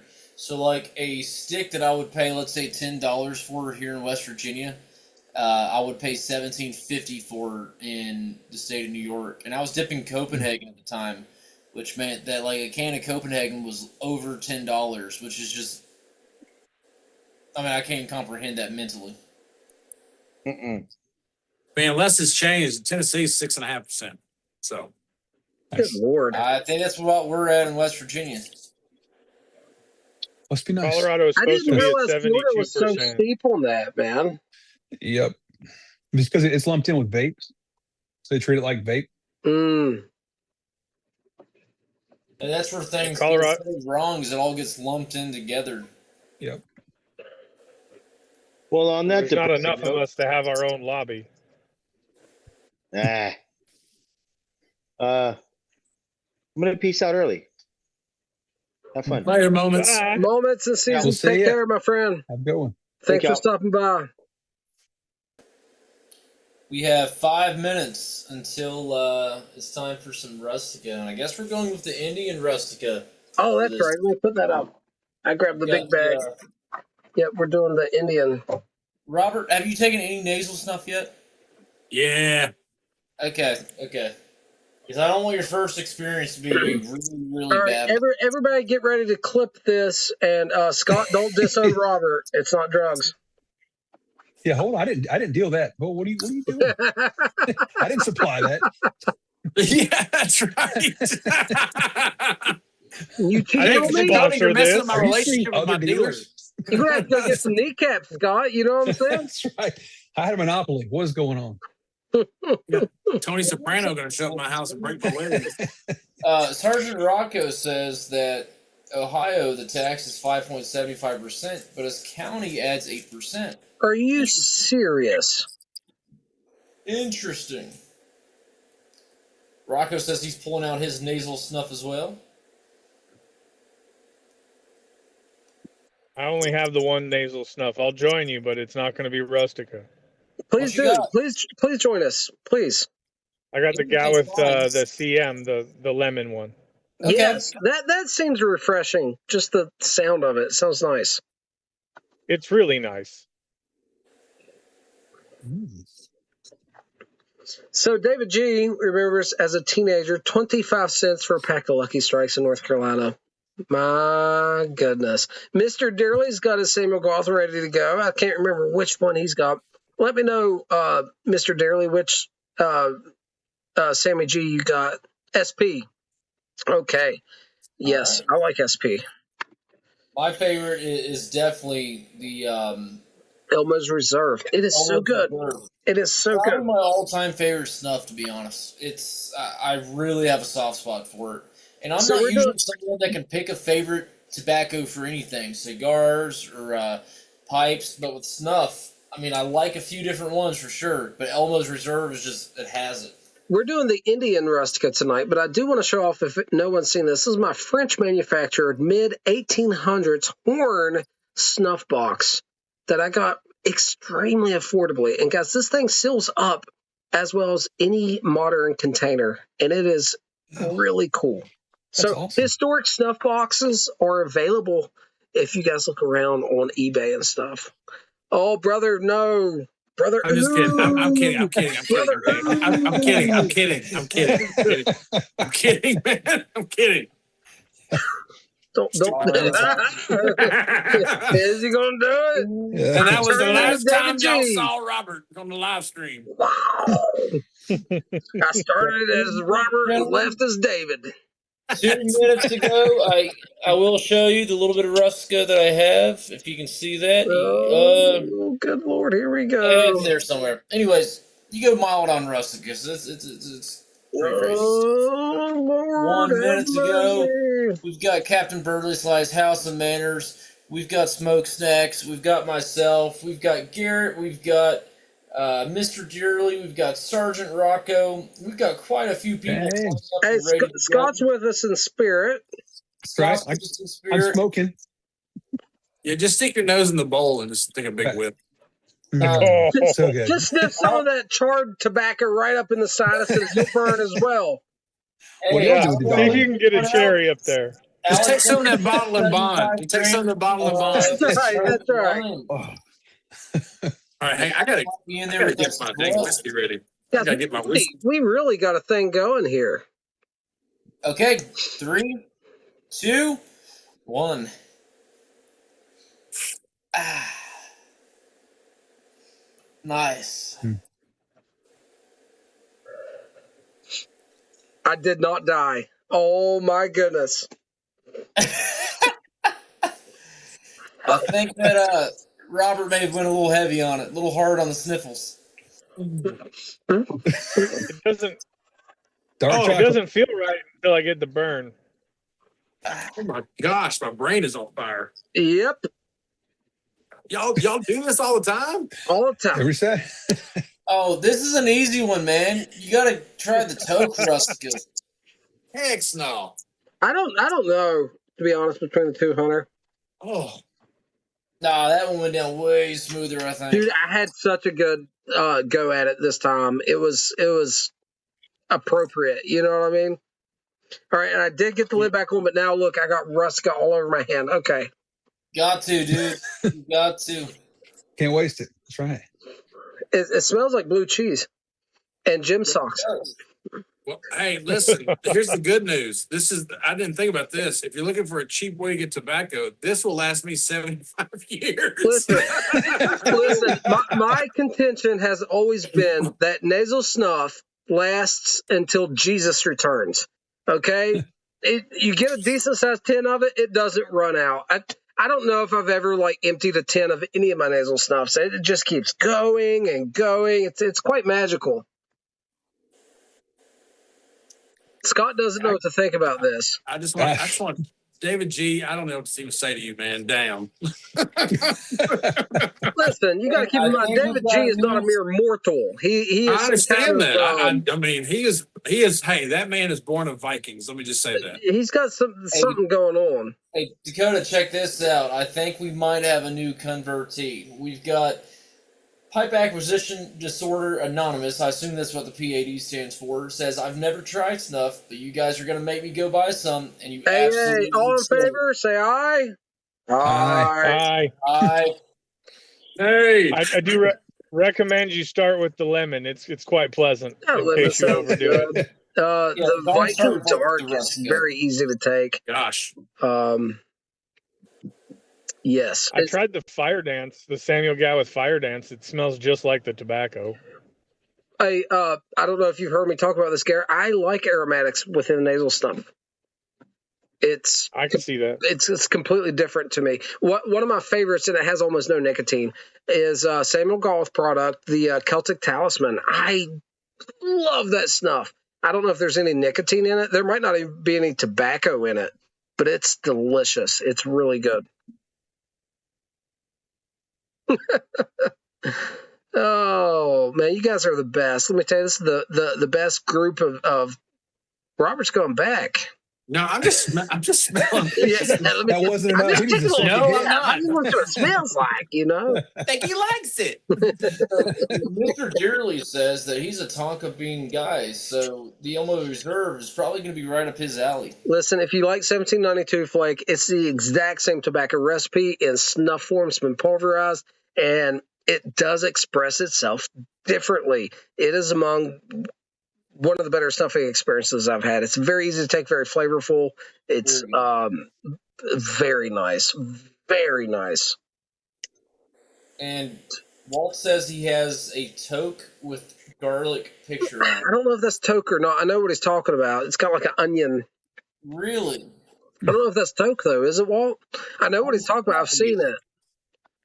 I don't believe I've seen that one. No, I definitely have. It's the branding for one of the companies. I wasn't thinking that was toque, though. Yeah, Scott Mr. Garrett Dearly Rob- loves 1792. He's going to like it, but it is quite different, man. The expression of it in nasal snuff, but being able to A/B test the same blend with combusting it and smoking it in a pipe and being able to enjoy it through nasal snuff is the coolest experience. And when you do them at the same time, we have a podcast on this when we did it. It is just out of this world. It's incredible. It really is. Is it normal to feel like in your eyeball? Is that normal? That's David G. He feels it in his ancestors' eyeballs. So, He's Robert, going on a spirit journey. I'm serious. I'm not even trying to be funny. Like, I don't see how y'all do this. If y'all are doing hardcore worse than this, and this ain't even hardcore. This ain't even hardcore. it's just experience getting a better technique down. You know what I mean? It's like any tobacco product. There is a learning curve with every way that you use tobacco in the beginning. I need to get Sergeant Rocco in on one of these because I'm not going to be able to pronounce this, but Hunter, that was directed at you. He says, my old guy is now calling me a Bourgeois peak. and saying Arista Snuffins is the King Cod the Revolution. So, I feel like I'm going to wake up tomorrow with an eye infection. This high is going to be crusted over or something. I'm just telling you. You're good, man. You're Listen, I good. thought I burned a hole through the back of my skull one time with this stuff. My wife's gonna think I'm doing cocaine or something. She's gonna be like, why are you always doing this now? My nose will stop burning. Listen, I got a new idea. We're going to be rich. Robert Scott Garrett, did you guys see my snuff collection I showed off earlier? Yes, I did. Impressive. And Okay. damn. I did not. That's all I gotta say. I did not. Again, one more time, because I'm pretty proud of. All right, check out the finally- Pipe Hunters stuff collection here, everybody. It is quite impressive. I found a good container to put it all in. Check this So- out. Jeez. It's Yeah, buddy. Wow. Okay. He's trying to destroy every cell in his nose. That'll that get was you what, to a the month or two? weekend. There is no more coating in his nose anymore. that's So. a good David G weekend, is what that is. He no longer has You've to trim almost- his nose hairs. They're all just rotted out. Burn so. out. Hunter, Yeah. He's like, how this many do stuff you have in tastes there, like Hunter? burnt hair. I have no idea. I've never had them all in one spot. And so I was at Walmart and I found that, and I knew exactly what I wanted to do with it. It's a nice way to And, organize it, yeah. I agree. It's not organized. It's all literally just thrown in. You know what I mean? I just. But I have I stuff highly strewn encourage- throughout the house. Take my crown and do 101 of those in 101 days. Please take the crown. Ooh. do 101 different snuffs. He did Yeah, it with I pipe did 100. tobacco. He did it. Well, him Come and on. his wife did it with pipe tobacco. She joined you for that, didn't she? Yeah, I smoked more in between all that, but that's what I put up on YouTube was 100 blends in 100 days. You Yeah, I can do it. remember that, dude. That was I do gangster, recall that man. now. I forgot you were the one that did that. I don't think I could. I don't know. Take my crown, please. Sergeant Rocco's got a picture of an antique silver gem encrusted stuff box that his great something grandfather owned. Now I actually use it for stuff. That is freaking cool, man. So happy to hear that. That is Garrett, you That's worked awesome. really hard on that. I'm gonna let you have that crown. I'm not even gonna attempt to take that. It's not a good idea. that's a smart decision, Hunter. I'll do like a 25 days of Christmas, you know what I mean? But 100 Yeah. or so? Oh man. Yeah, that was a biggie, man. And then you gave the tins away after you were done with them all. Sow Dog? He got he got That's- half of them. And you sent him a pipe and they were in the bottom of the bag of tins and he didn't even know it for the longest time, right? So I'm going to give y'all a challenge. This would be a great brothers event. This is what the Bourbon Junkies do with whiskeys. They do Bourbon Advent every year, Oh, December 1st to the 24th. Their followers send them a blind blend and an envelope sealed with what the blend is. They have to drink the blind and then talk about it, and then they open it up and they guess what it is. all right. You guys should do that with pipe tobacco. All right, this December, I I've done it. need 25 people because it just goes from the first to the 24th. Christmas, right? It's to Christmas Eve. Christmas Eve. I need 24 people to give me a 1 gram, 2 gram sample of something random. And I could do that from my cellar of what's open at the house. you have that Yeah, on you on a same. work trip. Come on now. He's got it on him right now in the car. Yeah, Nah, see why they brought the Mule Tail, man. Which I understand it was an event, but I'm just saying, dude's got the line up. He's like, and then he starts like cracking tins, and it's crazy because I didn't get to everything. Lucy's bringing bottles of Weller that's this tall, and like, you guys have to understand, Garrett is showing off pipes the way that illegal arms dealers show off guns. Like, they it bring was out, kind of like, black market arms dealer esque, wasn't it? it was. He brings it has out some like the foam vibes. line Pelican cases and he opens them up and he's like, "This could be yours." You know what I mean? It was a little shady in a cool way, but shady. Here's my Nate Well, I King just with a loaded up- silencer on it. It's got a silencer on it. Right. You can't hear it bubble. I just cracked this yesterday. Rattray Sir William. This stuff's pretty dang tasty. Have you had the Sterling Flake? It's in one of my 2 try buckets. So I just, Okay, got, have you same, I just had- got this yesterday. Have you had Yeah, Irish Sterling Flake? Irish Flake, yeah. Okay, so Got about 6 Sterling tins of Flake Irish Flake. is very similar to Irish Flake, a little rougher around the edges and a little stouter. But dude, it's really worth trying. If you liked Irish Flake and you've had that one, definitely try the Sterling Flake. Irish Flake's probably a better blend as far as like mass market. You know what I mean? But the Sterling Flake, dude, is punchier, a little pungent. It's good. I just made up a word. And have you had, Garrett? You've had Peterson's 3Ps, right? Yep. Okay, I Chef's kiss. hate to give STG credit, Chef's but kiss. I am That's a really impressed that they fantastic were plug. able to make a plug that dense and that tasty. I mean, it's a really good blend. I almost don't like saying that, but it's pretty phenomenal. STG does make some good blends. I'm so though. sorry, Hunter. David G says Oliva has a cigar advent calendar. What fun! I've seen that in person. I didn't know that. Walt says he likes Sterling Flake. Of course, Walt likes Sterling Flakes. In case anyone's wondering about the cigar advent calendar, each individual slot that you pull a cigar out of does have its own little Boveda pack in there to keep it Oh, fresh. good God, that's complex. Really? Just It's pretty simple. You'd want that though if you wanted the presentation to live up to somebody's experience. You'd need to 24 do that. Boveda packs is not cheap in of It's the little itself. tiny mini ones, though. You know what I mean? That's Okay. pretty cool, though. It's pretty Yeah, cool. that's cool. My buddy has a cigar shop in Pennsylvania, and I was in the cigar shop, and he had the Oliva calendar. And so the first thing I asked him was, "How's it staying humidified?" And he's like, "That's a great question. I don't know." He actually called his Oliva dealer and asked them, and they were like, "Oh yeah, each slot has its own little Boveda pack or something like that." Hey, he said he shared that snuff box. So let me see. Throw it on the pull it up on the screen there, Dakota. Yep, I'm going to. I did post that Morta to the estate in case you want to check that out as well. Okay, thank you. I'll go check that out here in a little while. It's gorgeous. He has another sharp one on there as well. Okay, I don't see the stuff box, but I see that Japanese pipe. I'll show that off. And these have a name. Does he say it here? I'm not going to be able to show the picture without your name, Sergeant Rocco. So if that's a problem, I don't think he'll care. Can you use your finger to cover the name? Maybe. Yeah. It's on Instagram and it's horizontal, but it's not going to show. I don't know. Curacao pipe, right? What's the name again? The style I know is a Curacao. That's it. Yes, sir.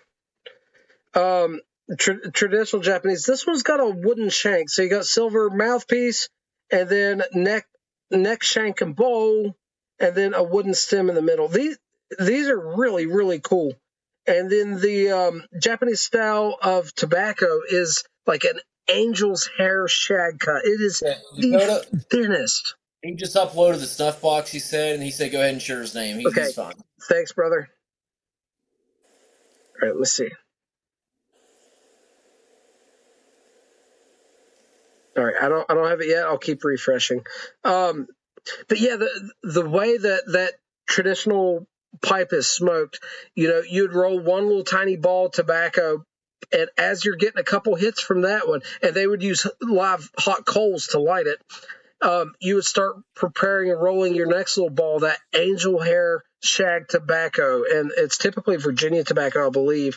It's really stout though, right? Or at least strong in nicotine. That's what I've heard, but I bet it's because they burn so fast it just hits you. Exactly, that's kind of what I'm thinking as well. Okay, I'm not seeing it yet. I'll keep looking.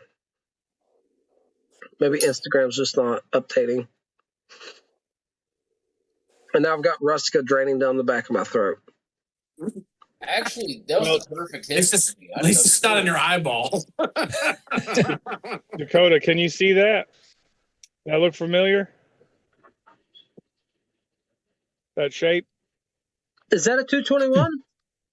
It is a 221. The rustication looks similar, but it's the Dublin Filter series. When did that come out?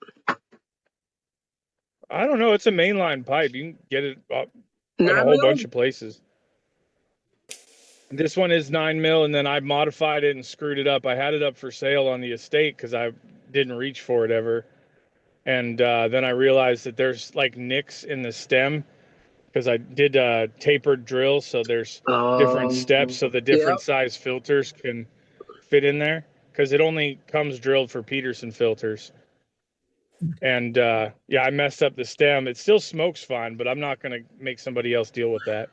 Man, I tell you what, for a random, and I'm guessing when you sent this to us, you didn't like select them out of a huge batch or something. They were pretty much like No. matching, like close enough. You sent them, like not a lot of inspection or anything. I don't know. Hunter hasn't said anything negative about his. Dude, mine just from the get-go has been one of them pipes that is like you don't have to worry about it. You ever get like a newer pipe and it's like it reminds you of a pipe that you've already smoked a lot, and it's like within the first, like, let's say 6 smokes through it, you're like, oh, I know this guy. You know what I mean? Like me and him go way back. That's kind of how this one's been. It's been like sometimes you actually get you have to acquire the nuances, right? Like pipes sometimes are quirky and stuff, and then sometimes you'll get a pipe and it doesn't take a lot of time, and you're like, you know, we went to the same school and know the same people, and we never crossed paths.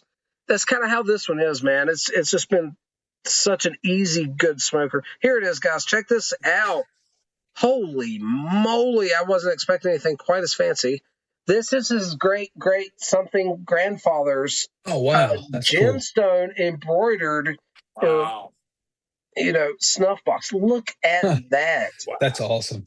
Like Pandora's box. It does look like a daggone Pandora's box. And actually, here is Sergeant Rocco's Instagram handle. If anybody wants to give him a follow, please do. He'll make you hungry, though, so do keep that in mind. It is CouchFan64, and I hope you get some followers out of this because he puts in some work on some food, guys. He is high-level foodie, and I'm all about that life. Hey, Garrett, I wanted to ask you real quick. Did you see that Peterson just released or announced the release of their Premier Line Shape 356 pipe?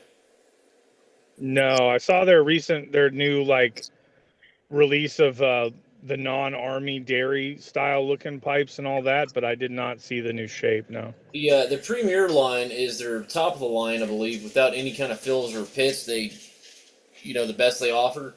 And this is like a system Paul kind of. It's really phenomenal. You can go on their Instagram and see it, the Peterson Pipes account. But really, really good looking pipe. I'm sure it'll be hella expensive, but beautiful pipe. Walt's been following Sergeant Rocco. He says, "Oh, I've been following him." Sergeant Rocco is a hell of a guy. And here's another hell of a guy. Cheeky amputee, my friend. Yes. Yusuf, what's going on? 720 here in the Scrublands. Are you still in Zambia? Must have slept in.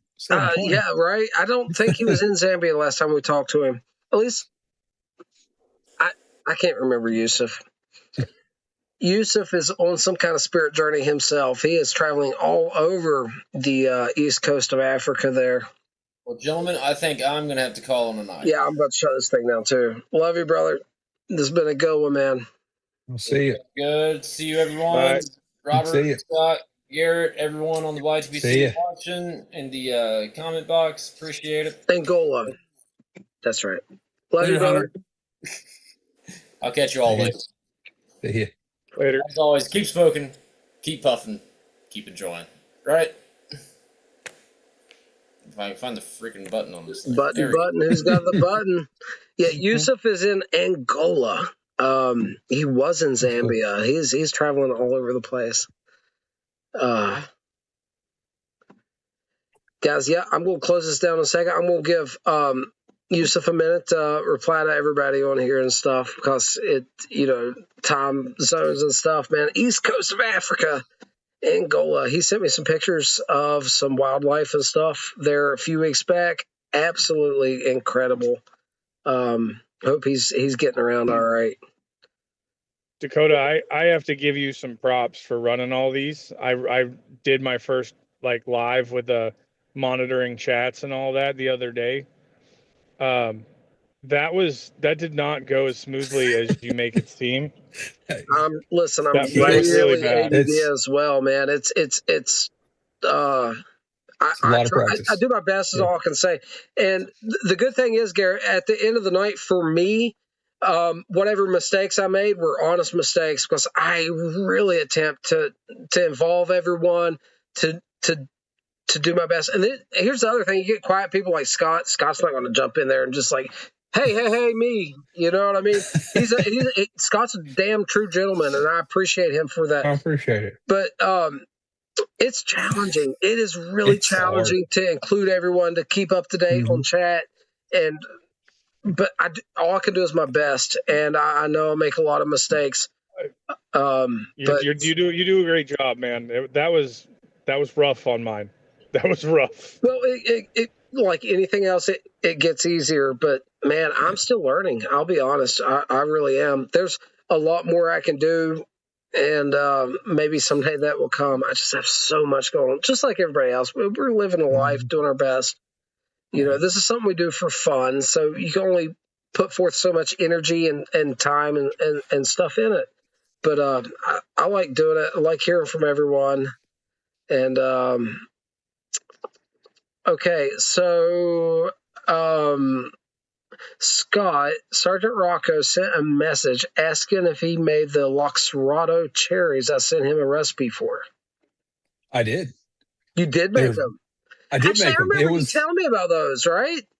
Yeah, they were they're good. I don't think I didn't do it right. I had a pretty cheap pitter that my mom just had laying around. I was like, I'll just take this one. It's like a little Pac-Man looking thing. That's all you need, though, really, right? It shredded the cherry, but it cut the cherries all to pieces. I got the halves and quarters of cherries all in there, but it tasted fantastic.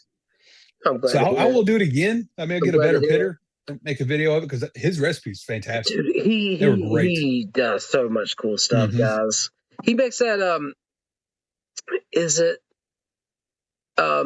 sugar cured plums that then is reduced into a sauce? What dude, I don't even know. Listen, man. Follow him on Instagram. You won't regret it. I'm not even joking. And I doubted his technique because he's like, pour a little bit of lemon juice and then cherries. I went, this thing's going to burn all to pieces. Like, because it's like a big pot and you put, it's like a splash of lemon juice and then you just pour the cherries. This thing's going to burn up. Them cherries started juicing. I had to pour juice out when I was done. There was so much. Check this out, just trust Scott. the process. You might not have caught all this. I was getting back into tea a few months back, and I'm still exploring tea because I have more tea than I can consume. I don't have time to make all this daggone tea. Although I can tell you, I like black tea a lot, and generally that category has really been hitting with me. Anyway, I had two people send me tea samples of all things, right? Because I'm getting into tea. And this is a few months back. Cactus Piper was one of them, and he sent me all these samples, printed out a list of what he sent me, instructions on how to get the temperature correct, even if I don't have measuring devices. You can get water to boiling, and every time you transfer it from one container to another, you're dropping by so many degrees. So, I mean, like, all of this excellent information. Well, Sergeant Rocco sends me a care package, and some of it's questionable, man. He sent me some beetle nut, some like all this crazy stuff, right? But one of the things he sent me was a jar of a Chinese tea, I believe it was. But it is a tea within a mandarin orange rind that's been hollowed out. And the tea is inside of that hollowed out mandarin orange rind, and you drop it in the boiling or the hot water like a tea bomb, like a bath bomb, and it is super fun, and it's actually really great tasting tea as well. But like, I'm having so much fun exploring these culturally, different things, and that one in particular, because I think Carrie sent me a YouTube video or a clip of how they make that. It has just been like different and interesting and cool, man. I didn't know something like that existed, and then all of a sudden it's in my hot little hands and I know how to make it, and it's a lot of fun. It's been great. That's awesome. It's really cool.